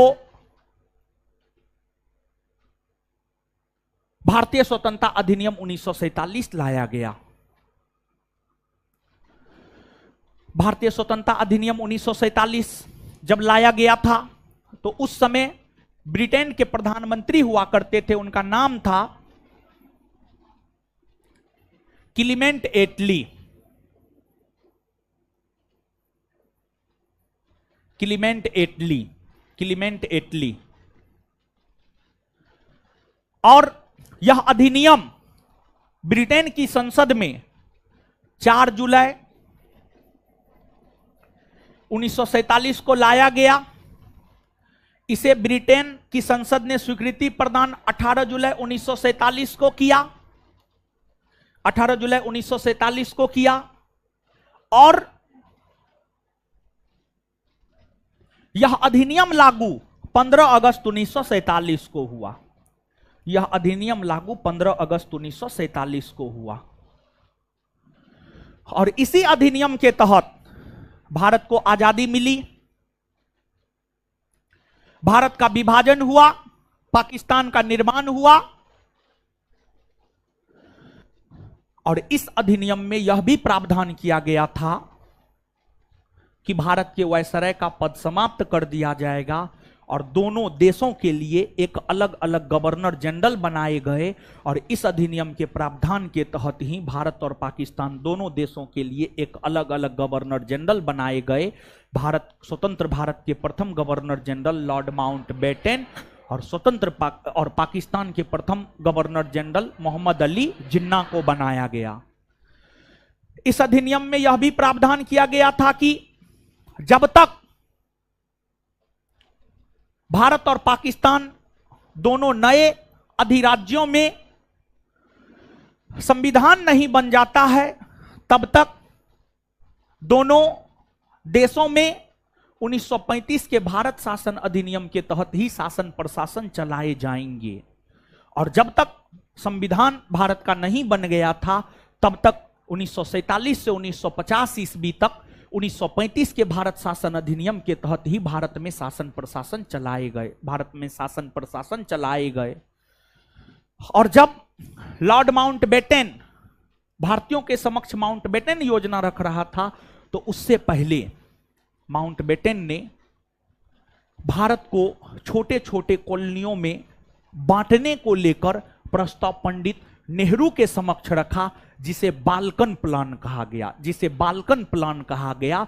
और इस बाल्कन प्लान को एग्जीक्यूट करने का काम लॉर्ड माउंटबेटन 1947 के भारतीय स्वतंत्रता अधिनियम के तहत करना चाहते थे, लेकिन पंडित नेहरू इस बात को समझ गए कि बाल्कन प्लान के जरिए लॉर्ड माउंटबेटन भारत को टुकड़ा टुकड़ा में बांटना चाहता है। और इसी वजह से पंडित नेहरू ने बाल्कन प्लान को मानने से इनकार कर दिया और फिर भारत टुकड़ा टुकड़ा में बचने से रह गया। यानी हम लोग यह बात कह सकते हैं कि बाल्कन प्लान भारत में लागू नहीं हुआ है, लेकिन बाल्कन प्लान का संबंध कहीं ना कहीं 1947 के भारतीय स्वतंत्रता अधिनियम के साथ रहा है, भारतीय स्वतंत्रता अधिनियम के साथ जो है आपको रहा है। और जब देश को आजादी मिली, आजादी से ठीक पहले हमारे देश को आजादी 15 अगस्त 1947 को मिली थी। हमारे देश भारत को आजादी अगर देखा जाए तो हमारे देश भारत को आजादी 15 अगस्त 1947 को मिली थी। लेकिन आजादी से पहले 1946 ईस्वी में केंद्रीय विधानसभा के चुनाव हुए थे। केंद्रीय विधानसभा के चुनाव हुए थे, गौर कीजिएगा आप इस बात पे। केंद्रीय विधानसभा के चुनाव हुए थे मतलब लोकसभा के चुनाव हुए थे। आजादी से पहले लोकसभा को केंद्रीय विधानसभा ही कहा जाता था। जो चुनाव पहली बार 1920 में हुआ, जो कि चुनाव प्रत्येक 3 वर्ष के अंतराल पर लगातार हो रहा था, उसमें आजादी से पहले, आजादी से ठीक पहले केंद्रीय विधानसभा के चुनाव 1946 में हुए, जुलाई अगस्त 1946 में हुए। और जुलाई अगस्त 1946 में जो चुनाव हुए, उस चुनाव के बाद ही 2 सितंबर 1946 को अंतरिम सरकार का गठन किया गया। 2 सितंबर 1946 को अंतरिम सरकार का गठन किया गया। अंतरिम सरकार का गठन किया गया। अंतरिम सरकार में परिषद के उपाध्यक्ष, विदेशी मामला, राष्ट्रमंडल संबंधी मामला पंडित नेहरू को दिया गया। गृह विभाग सरदार पटेल को दिया गया। शिक्षा विभाग चक्रवर्ती राज गोपालाचारी को दिया गया। खाद्य एवं कृषि विभाग राजेंद्र प्रसाद को दिया गया। श्रम विभाग जगजीवन राम को दिया गया। वित्त विभाग लियाकत अली को दिया गया। तो अंतरिम सरकार में अलग अलग विभाग जो है अलग अलग मंत्रियों को दिया गया। लेकिन आगे चलकर जब हमारे देश को आजादी 15 अगस्त 1947 को मिली और भारत का विभाजन हो गया और पाकिस्तान बन गया, तो फिर से आजादी के बाद स्वतंत्र भारत के प्रथम मंत्रिमंडल का गठन किया गया। स्वतंत्र भारत के प्रथम मंत्रिमंडल का गठन किया गया और स्वतंत्र भारत के प्रथम मंत्रिमंडल के अंतर्गत प्रधानमंत्री पंडित जवाहरलाल नेहरू, गृह मंत्री सरदार पटेल, शिक्षा मंत्री मौलाना अबुल कलाम आजाद, कानून या विधि मंत्री डॉक्टर भीमराव अंबेडकर, खाद्य एवं कृषि मंत्री राजेंद्र प्रसाद, रक्षा मंत्री बलदेव सिंह, श्रम मंत्री जगजीवन राम, स्वास्थ्य मंत्री राजकुमारी अमृता कौर, अलग अलग मंत्रालय अलग अलग लोगों को दिए गए। तो जो आपको आजादी से पहले 2 सितंबर 1946 को अंतरिम सरकार का गठन हुआ, उसमें कौन विभाग किसे दिए गए, इस बात को याद रखना है। और स्वतंत्र भारत के प्रथम मंत्रिमंडल में कौन विभाग किसे मिला, इस बात को भी जो है आपको याद रखना है। और यहां से पूछा जाता है प्रश्न। और देखिए, इस चैप्टर की अगर हम बात करें, इस चैप्टर में अगर आप कहिएगा तो सिर्फ 1909, 1919, 1935 का भारतीय स्वतंत्रता अधिनियम, अंतरिम सरकार में कौन मंत्रालय किसे दिया गया, और स्वतंत्र भारत के प्रथम मंत्रिमंडल में कौन मंत्रालय किसे दिया गया, इस चैप्टर में अगर इतना भी आप याद रख लेते हैं तो आपका काम चल जाएगा। इस चैप्टर का सबसे महत्वपूर्ण सेगमेंट यही है। लास्ट का जो 1919 से लेकर स्वतंत्र भारत के प्रथम मंत्रिमंडल तक है, यही इस चैप्टर का सबसे महत्वपूर्ण भाग है। समझे? 1919 का भारत शासन अधिनियम तो आप पढ़ लिए थे। अब आपको 1935 का अधिनियम, 1947 का भारतीय स्वतंत्रता अधिनियम, अंतरिम मंत्रिमंडल और स्वतंत्र भारत के प्रथम मंत्रिमंडल पढ़िए, याद करवाएंगे। इस प्रकार ये चैप्टर खत्म हुआ। और आपका होमवर्क है, देखिए उसमें तो आंसर हम आपको दे दिए, क्वेश्चन आंसर करवाने का कोई जरूरी नहीं होना चाहिए। आप लोग कहिए ना, पका के खिला भी दीजिए, एकदम मुंहों में डाल दीजिए, और उसको आप ही पचा भी दीजिए। समझे? तो ऐसे थोड़े होता है जी। एक बात जानिए, अगर टीचर के पढ़ाने से रिजल्ट होता ना, सबका रिजल्ट हो जाता। अगर टीचर के पढ़ाने से रिजल्ट होता, आप इस बात को समझिए। कोई टीचर कहता है हम 8 घंटा 10 घंटा पढ़ा देंगे, रिजल्ट हो जाएगा, दाल भात चोखा है। कभी पॉसिबल नहीं है जब तक आप सेल्फ स्टडी नहीं कीजिएगा। एक बात बताइए, आपको हम कितनों पढ़ा दें, आप सेल्फ स्टडी नहीं कीजिएगा, आपको याद ही नहीं रहेगा। परीक्षा में आपके बदले टीचर जाकर थोड़े परीक्षा देगा। परीक्षा कौन देगा? आप ना दीजिएगा। तो याद किसको होना चाहिए? आपको ना होना चाहिए याद। तो टीचर के पढ़ाने के साथ साथ जी तोड़ सेल्फ स्टडी करना होगा। और सीधा फॉर्मूला है, जितने घंटे का क्लास उसका सीधा 2 गुना सेल्फ स्टडी। अगर 4 घंटे का क्लास होता है तो 8 घंटा सेल्फ स्टडी कीजिए। जो टीचर कहता है 8 से 10 घंटा पढ़ा करके हम रिजल्ट दे देंगे, कभी पॉसिबल है ही नहीं, कभी नहीं पॉसिबल है। और देखिए आज के डेट में जानते हैं लोग क्या कर रहा है, इधर जो 2-3 दिन छुट्टी था, तो ऐसे हम सामान्य तौर पर गौर चीजों पर नहीं करते हैं, लेकिन 2-3 दिन का छुट्टी था, और उसमें भी जो हुआ क्या कि ऐसा हो गया कि हम जिधर रहते हैं उधर लाइट जो है खराब हो गया था, 1 दिन के बाद आया। तो बड़ी कष्ट में जीवन गुजरा था। एक दिन इन्वर्टर था, 5-6 घंटा में बैठ गया, तो मोबाइल चलाए मन भर करके, रेलिंग पर बैठ करके मोबाइल चलाए, जो सही बात है। तो देखे, थोड़ा गौर किए, चीजों पर गौर किए, पटना के मार्केट पे गौर किए, तो ये देख रहे हैं कि जो है लोग जो है टीचर ढूंढ रहा है यूट्यूब कम्युनिटी में जाकर के, और लिखता है कि जो है history, polity, geography, physics, chemistry, biology, economics का टीचर चाहिए, आपको ऑनलाइन ऑफलाइन पढ़ाना होगा, 2 साल का अनुभव होना चाहिए पढ़ाने का। समझिए, 2 साल का अनुभव होना चाहिए पढ़ाने का। मतलब टीचर जो है अपना से नहीं पढ़ाता है, मतलब टीचर ढूंढ ढूंढ करके ऐरा गैरा नत्थू फुत्थू चुत्थू किसी को भी ले लेता है, समझ गए, और कहेगा हम 200 रुपया में पढ़ा देंगे, 2100 रुपया में पढ़ा देंगे, 99 रुपया में पढ़ा देंगे, समझ गए। तो इस सब चक्कर में मत पड़िए, जीवन बर्बाद हो जाएगा, समझे। हमारा क्या है, हमारा तो जो है वो है, ये है, रिजल्ट में हमेशा परचम लहराए हैं और इस बार भी रिजल्ट में परचम लहराएंगे। हमारा तो बैच बनता है, हमारा बैच बनवे करेगा, समझ गए। हम आपको ये बात बताना चाह रहे हैं कि कल भी हम बोले थे और हमेशा इससे पहले भी 1275 में जब तैयारी किए थे लोग यहां पर, उस बैच में भी हम बोलते थे, और उससे पहले 2446 में जो हमारे साथ जुड़कर तैयारी किए, हर बैच में हम ये बात बोले हैं।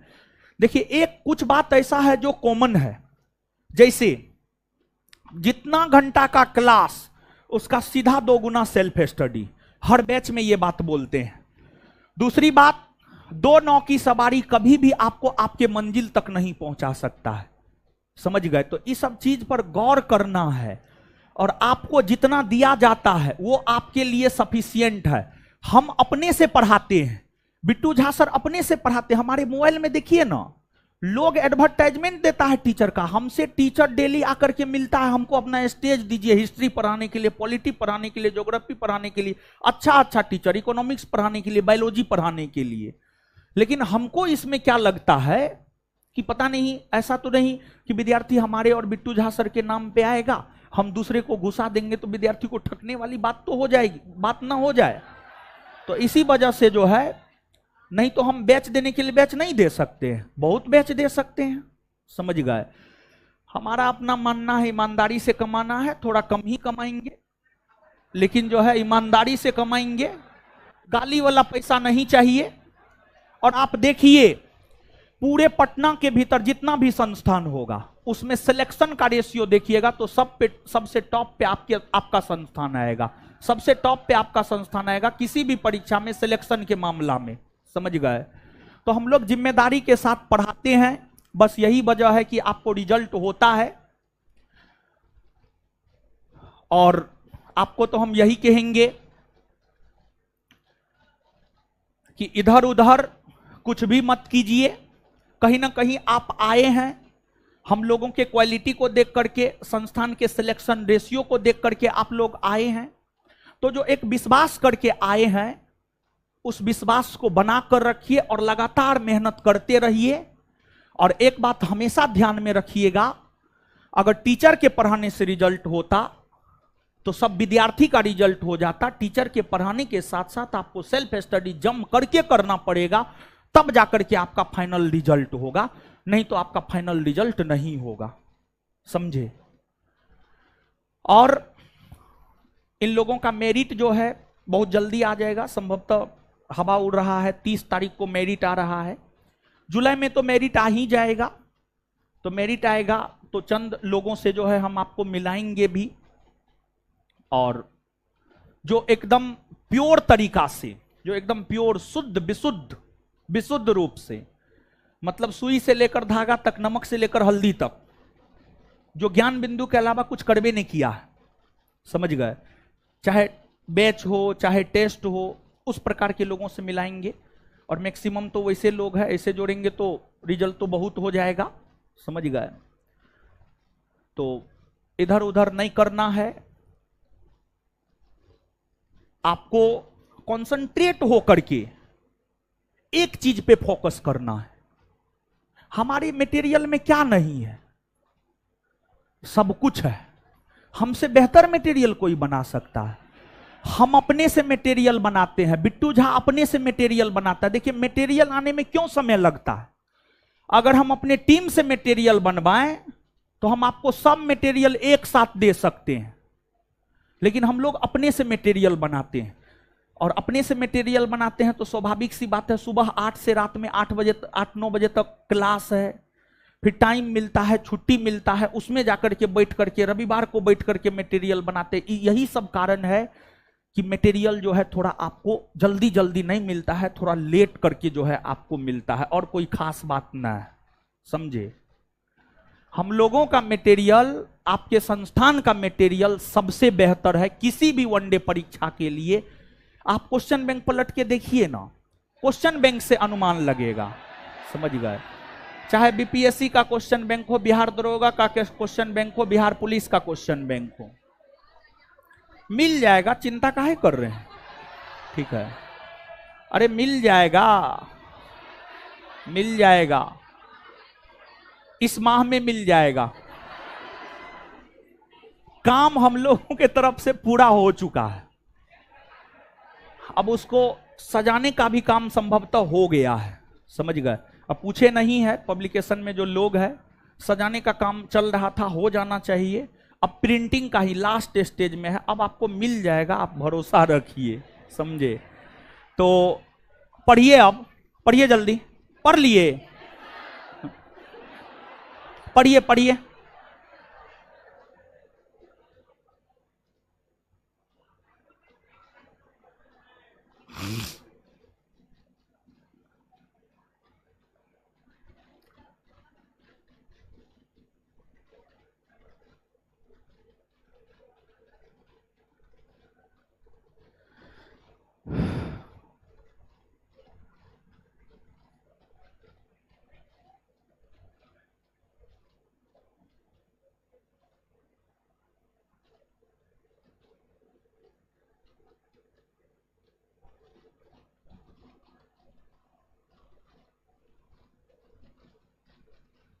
आप लोग भी अच्छे से पढ़िए, समझे।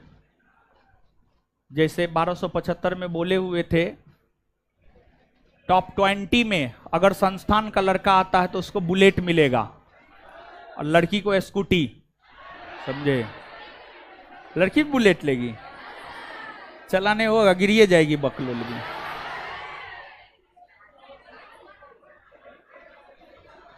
आप लोग के बैच में अनाउंसमेंट कर रहे हैं, आप लोग पढ़िए अच्छे से, समझे। टॉप 20 में आइए। ये जो नेक्स्ट आने वाला वैकेंसी है, इस बैच से जो लोग टॉप 20 में आएंगे उन्हें बुलेट मिलेगा और नंबर 1 रैंकर बनिएगा बैच से। बैच से बोल रहे हैं, ऐसे नहीं, हमारा अपना लड़का होना चाहिए। अगर रैंकर बनिएगा 4 व्हीलर गाड़ी देंगे, समझे। जो 4 व्हीलर आप पसंद कर लीजिए, लेकिन उसमें शर्त है कि जितना के गाड़ी पे हम चढ़ते हैं उससे कम होना चाहिए। मेरा 30 लाख का गाड़ी है तो 30 लाख से कम का गाड़ी होना चाहिए। अब आप कहिएगा हमको BMW दीजिए, तो वो थोड़े देंगे। यानी मेरा उस टाइम तक, आगे प्लानिंग कर रहे हैं, फॉर्च्यूनर ले रहे हैं, समझ गए। तो उस टाइम तक 50-60 लाख के गाड़ी पर चढ़ेंगे तो उससे कम का जो गाड़ी होगा ना वो गाड़ी दे देंगे, समझ गए। एक रैंक लाने पर संस्थान का लड़का होना चाहिए, संस्थान का, ही नहीं ऐरा गैरा किसी को थोड़े दे देंगे, किसी को नहीं देंगे, समझे। बहुत लोग समझ रहा है सबको, ऐसा बात नहीं है। जो हमारे संस्थान का है उसका हम सब चीज चेक करेंगे, वो हमारे यहाँ पढ़ा है या नहीं पढ़ा है, ऑनलाइन है ऑफलाइन है, तब जाकर के मिलेगा। ऐसे थोड़े किसी को मिल जाएगा। बुलेट 2-2.5 लाख में आता है, ऐसे किसी को देने चले तब तो हम बिकिए जाएंगे महाराज, समझे। अभी जानते हैं फिजिकल में आप लोग को लगता होगा पैसा बहुत कमाते हैं, हम पैसा दोनों हाथ से उड़ाते भी हैं। फिजिकल में टोटल फिजिकल वाला का हिसाब किए हैं, 15 लाख रुपया फिजिकल वाला को दिए हैं, 15 लाख रुपया, समझ गए। फिजिकल वाला को सिर्फ दिए हैं, अभी हॉस्टल वाला हिसाब होना बाकी है, समझे। तो पढ़िए आप लोग अच्छे से, और शुरू से लेकर के अंतिम तक हम आपके साथ रहेंगे। आप देखे होंगे फिजिकल के लिए हम ग्राउंड भी गए थे, पता नहीं आप लोग वीडियो आया या नहीं आया वो। तो अंतिम तक हम आपके साथ रहते हैं, बस बशर्ते कि आप पढ़ने में अच्छे होने चाहिए, बशर्ते कि आपका रिजल्ट होना चाहिए, तब हम आपके साथ हैं। नहीं तो आपके साथ रहने से क्या फायदा है। रिजल्टे तक, रिजल्ट के बाद फिर छोड़ देते हैं आपका साथ, समझे। तो पढ़िए आराम से, ये ऑफर आप लोग के वैकेंसी के लिए भी है, मन से पढ़िए इसलिए। और ऑनलाइन ऑफलाइन दोनों। अब ऑनलाइन वाला सोच रहा होगा हम लोगों के लिए नहीं, नहीं एकदम है, आप लोग को लिए भी है, आप लोग के लिए भी है। बस आप हमारे बैच का लड़का होना चाहिए और आपके पास प्रूफ होना चाहिए कि आप हमारे पास पढ़े हैं।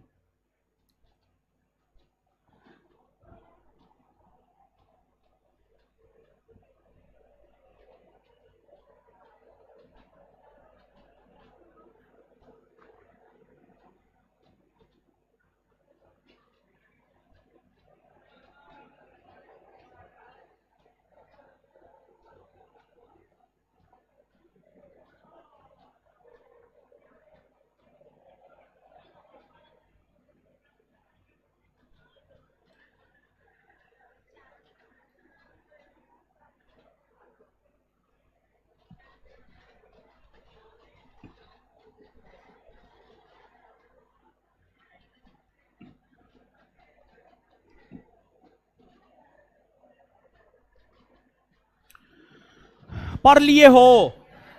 आइए याद करते हैं, आइए हीरो सब आइए।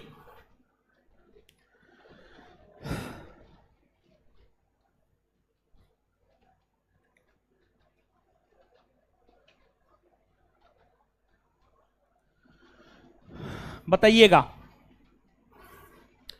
किस अधिनियम के तहत केंद्र में द्विसदनीय विधायिका का प्रावधान किया गया?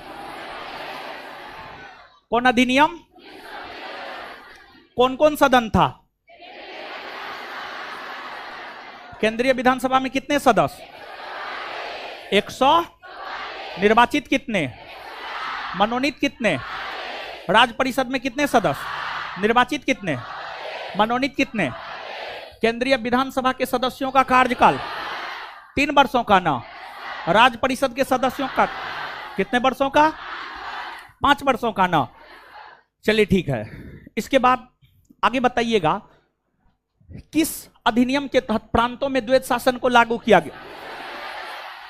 आए? इसके बाद किस अधिनियम के जांच हेतु साइमन कमीशन आयोग का गठन हुआ? साइमन कमीशन आयोग के गठन के बाद साइमन कमीशन आयोग का भारत आगमन हुआ और साइमन कमीशन आयोग ने जो अपनी रिपोर्ट दी उसी को आधार बनाते हुए 3 गोलमेज सम्मेलन हुए और तब जाकर के कौन सा अधिनियम बना? 1935 ना। 1935 के भारत शासन अधिनियम पारित होने के समय ब्रिटेन के प्रधानमंत्री स्टैनले ब्लैडविन। स्टैनले भारत शासन अधिनियम 1935 लागू कब हुआ है? कब लागू हुआ है? 1900। किस अधिनियम में यह कहा गया कि ब्रिटिश प्रांत और देशी रियासत को मिलाकर भारतीय संघ का निर्माण किया जाएगा? आए? 1900। दलित महिला मजदूर को पृथक निर्वाचन का अधिकार किस अधिनियम के तहत मिला? राज्यों में द्विसदनीय विधायिका का प्रावधान। प्रांतों से द्वैध शासन का अंत। केंद्र में द्वैध शासन की शुरुआत। प्रांतीय स्वायत्तता किस अधिनियम की सबसे बड़ी विशेषता है? आए? प्रांतों में विधानसभा के चुनाव पहली बार कब हुए? संघीय न्यायालय की स्थापना कब हुई? बर्मा को भारत से अलग किया गया 1900। और संघ सूची, राज्य सूची, समवर्ती सूची के प्रावधान 1935 के भारत शासन अधिनियम में ही किए गए थे। संघ सूची, राज्य सूची, समवर्ती सूची के प्रावधान 1935 के भारत शासन अधिनियम में ही किए गए थे। इसके बाद देश को आजादी किस अधिनियम के तहत मिली? इस अधिनियम के तहत किस योजना को स्वीकृति प्रदान की गई है? माउंटबेटन योजना। माउंटबेटन 1947 के भारतीय स्वतंत्रता अधिनियम तक, 1947 के भारतीय स्वतंत्रता अधिनियम के तहत जो है, 1947 के भारतीय स्वतंत्रता अधिनियम के तहत जो है आपको किस योजना को स्वीकृति प्रदान की गई है? माउंटबेटन योजना। माउंटबेटन योजना। आगे बताइएगा इस अधिनियम के पारित होने के समय ब्रिटेन के प्रधानमंत्री कौन थे? आगे, यह अधिनियम ब्रिटेन की संसद में कब रखा गया? कब पारित किया ब्रिटेन की संसद? यह अधिनियम लागू कब हुआ?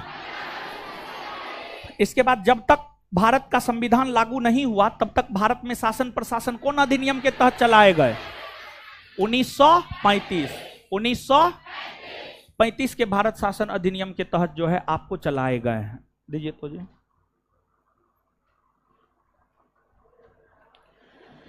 आगे आइए तो याद करते हैं अंतरिम मंत्रिमंडल में परिषद के उपाध्यक्ष राष्ट्रमंडल संबंध तथा विदेशी मामले किसके पास?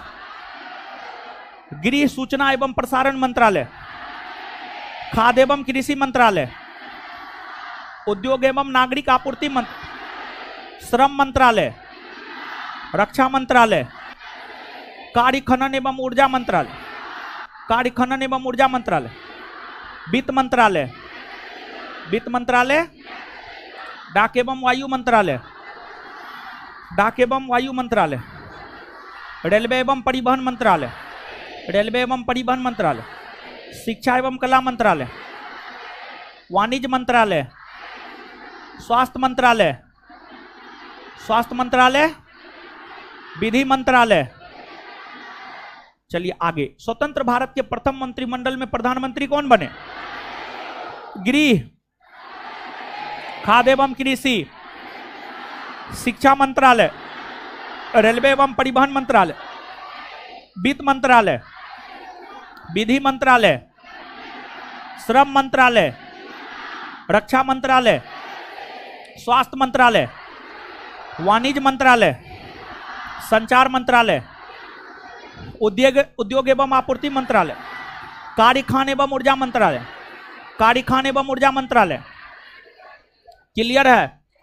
अब सुनिए, आपको करना क्या है, पूरे इस चैप्टर को जैसे बोल रहे हैं, जो बोल रहे हैं वही करना, अपना दिमाग नहीं लगाना है। पूरे इस चैप्टर को 3 बार पढ़ना है। कितना बार? 3 बार पढ़ना है। पूरे इस चैप्टर को 3 बार पढ़ने के बाद आंसर देखे बिना बनाना है। 3 बार रीडिंग मार के, पहला बार ऐसे रीडिंग मार देंगे, दूसरा और तीसरा बार में इस उद्देश्य से रीडिंग मारेंगे कि याद करना है, और फिर उसके बाद बिना आंसर देखे हुए बनाना है और देखना है कितना क्वेश्चन बनता है। जो बन गया ठीक है, जो नहीं बना उसका आंसर याद कर लेना है। समझ गए? आंसर हम दे दिए हैं। जो चीज हम सब्जेक्टिव में डिस्कस किए हैं वही चीज ऑब्जेक्टिव में भी है, तो इसी वजह से ऑब्जेक्टिव कराने की कोई जरूरत नहीं है। लेकिन हां, अगर आपको कोई डाउट होगा तो उस डाउट को हम लोग देख लेंगे। अरे तुमको डाउट क्वेश्चन दिया था, तुम हमको काहे नहीं दिया डाउट क्वेश्चन? टोपी वाला तुम्ही को बोल रहे हैं, डाउट क्वेश्चन कुछ लड़का तुमको दिया था ना जी, वो हमको देबे नहीं किया, हम क्या देखेंगे डाउट क्वेश्चन? समझे? तो पहला चैप्टर पूरा सब्जेक्टिव देख लीजिएगा, ऑब्जेक्टिव बना लीजिएगा। ऑब्जेक्टिव करवाने की जरूरत नहीं होनी चाहिए। आप कहिएगा तो हम करवा देंगे, लेकिन फिर लेट लगेगा, और फिर बाद में इन्हें कहिएगा कि लेट हो रहा है, लेट हो रहा है। समझे? बाद में आप ये मत कहिएगा कि लेट हो रहा है, लेट हो रहा है। समझे? तो आंसर इसलिए दे दिए हैं ताकि आपको जरूरत ना पड़े। जो आप नहीं समझिएगा उसको हम समझा देंगे, और जब डिस्कशन लेंगे ना तो हम कहेंगे 1 से 10 तक में, कोई कहेगा 1, कोई कहेगा 2, कोई कहेगा 3, कोई कहेगा 4। अब 1 से 10 तक में एगो प्रॉब्लम है तो ले सकते हैं। अब 10 में कहिएगा आप प्रॉब्लम है, तब हम थोड़े क्वेश्चन लेंगे, तब तो पूरा डिस्कशन ही करना होगा, कोई मतलब ही नहीं बनता है। समझे? तो थोड़ा बहुत जो है आप भी जिम्मेवारी उठाइए, सब जिम्मेवारी हम ही पर दे दीजिएगा तो ठीक बात थोड़े है ना है। समझे? लीजिए, चलिए, तो इससे आगे हम लोग अगले क्लास में मिलेंगे, और होमवर्क में वही है, बायोलॉजी और इकोनॉमिक्स। टेस्ट जो है संडे को रख दे, कल तो करंट पढ़ाएंगे ना। देखिए, अगर बिट्टू सर कल क्लास नहीं लिए, ऐसे क्लास लेंगे कल सर, क्योंकि चैप्टर समाप्त तो आज नहीं होगा, हो जाएगा, चैप्टर समाप्त हो जाएगा, इकोनॉमिक्स तीसरा चैप्टर समाप्त हो जाएगा, तब तो हम ही को क्लास लेना पड़ेगा और फिर हम टेस्ट भी ले लेंगे। सुन लीजिए, अगर कल बिट्टू सर क्लास नहीं लिए, मतलब अगर चैप्टर समाप्त हो जाएगा तब तो नहीं लेंगे, अगर चैप्टर समाप्त हो गया, बिट्टू सर कल क्लास नहीं लिए, तो टेस्ट आपका कल ही हो जाएगा, करंट का क्लास होगा, टेस्ट हो जाएगा। लेकिन अगर बिट्टू सर कल क्लास लिए और मेरा भी क्लास लगेगा करंट का, तो उस सिचुएशन में टेस्ट जो है संडे को हो जाएगा। आपको कल के लिए प्रिपेयर्ड रहना है, समझिए, कल के लिए भी प्रिपेयर्ड रहना है, कल नहीं होगा तो परसों होगा। होमवर्क यही है, ठीक है? तो इससे आगे जो है हम लोग अगले क्लास में मिलेंगे। धन्यवाद सभी लोगों का। और देखिए, खुश रहिए। और देखिए, बार बार हम आपको ये बात बोलते हैं, सबसे बड़ा रोग क्या कहेंगे लोग। इस चीज से ऊपर उठिए, समझ गए, इस चीज से जो है ऊपर उठिए। लोग आपको भटकाने वाले बहुत अधिक मिलेंगे, सही मार्गदर्शन करने वाले बहुत कम लोग आपको मिलेंगे, और भटकाने वाले जो है अनेकों लोग आपको मिलेंगे, समझे। तो चलिए ठीक है। और जो है उस एक दिन में एक और चीज अनुभव किए थे कि टीचर वाला बैच जो है हम लोग नहीं दिए, लेकिन हम देखे अपना मटेरियल पलटे। कोई कोई टीचर वाला परीक्षा के बाद TRE 1 TRE 2 के बाद जो है जो अपना विद्यार्थी सब पास किया था, तो सब कुछ कुछ आया था मिलने के लिए, तो बता रहा था कि सर अपने संस्थान का जो ऑब्जेक्टिव है वो तो टीचर वाला बैच जो भी संस्थान दिया बहुत सारा ऑब्जेक्टिव जो है कॉपी करके हूबहू ऑप्शन के साथ रख दिया है। तो फिर ये सब चीज भी हम थोड़ा सा गौर किए, तो सच में देखे, एक तो संस्थान है वो जो है मटेरियल जो है आपको कॉपी करता है, अपने से कुछ क्रिएट कर भी नहीं करता है, समझ गए। चाहे उसका करंट हो, करंट जो है किसी और यूट्यूब चैनल से कॉपी करके पढ़ाएगा। उसके बाद जो है बायोलॉजी तो बिट्टू झा सर के मटेरियल से कॉपी करके बहुत लोग पढ़ा रहा है, पटना से लेकर के दिल्ली तक, समझ गए। आपको इतिहास में स्पेशली हम देखे थे TRE 1 में, TRE 2 में, इतिहास में जो ऑब्जेक्टिव है जो मॉडर्न हम आप लोग को दिए भी है, उसका प्राचीन और आधुनिक, प्राचीन और मध्यकालीन भी है, वो भी पूरी तरीका से कॉपी कर लिया है लोग। तो अब उसमें भी जो है थोड़ा बहुत जो है संशोधन करेंगे। और मटेरियल में तो हमेशा संशोधन होते ही रहता है, और इसी वजह से हम आपको हमेशा बोले हैं कि जो मटेरियल हम बोलेंगे वही लीजिएगा। पॉलिटी का एगो पूरा मटेरियल है वो मोटा वाला, लेकिन आप लोग को नया दिए है ना, सेकेंड पार्ट भी नया आएगा पॉलिटी का, फिर ज्योग्राफी का भी नया आएगा। ज्योग्राफी का भी मटेरियल नीचे में पूरा है, लेकिन वो मटेरियल आप लोग नहीं लीजिएगा, जब हम बोलेंगे तब आप लीजिएगा, क्योंकि ज्योग्राफी पर भी जो है धीरे धीरे हम काम कर रहे हैं। तो ज्योग्राफी का भी जो है आपको अलग से मटेरियल मिलेगा, जिस प्रकार का पॉलिटी का है उसी प्रकार का, समझे। तो चलिए ठीक है, जिसको जो अच्छा लगता है वो करता है, सबका अपना पेट है, पापी पेट है, पापी पेट के लिए बहुत कुछ करना पड़ता है। लेकिन हम यही कहेंगे कि जैसे हम लोग ईमानदारी से काम करते हैं, ईमानदारी से मेहनत करते हैं, तो आप हमारे पास पढ़ते हैं, तो हम आपको यही दिशा निर्देश देंगे कि आप ईमानदारी से मेहनत कीजिए, और हम कुछ नहीं बोलेंगे। और आपका रिजल्ट दुनिया का कोई ताकत नहीं रोकेगा। आपको जो दिया जाता है वो आपके किसी भी एक दिवसीय परीक्षा के लिए सफिशियंट है, उससे बाहर कुछ भी नहीं है, समझ गए। धन्यवाद सभी लोगों का, मिलते हैं अगले क्लास में।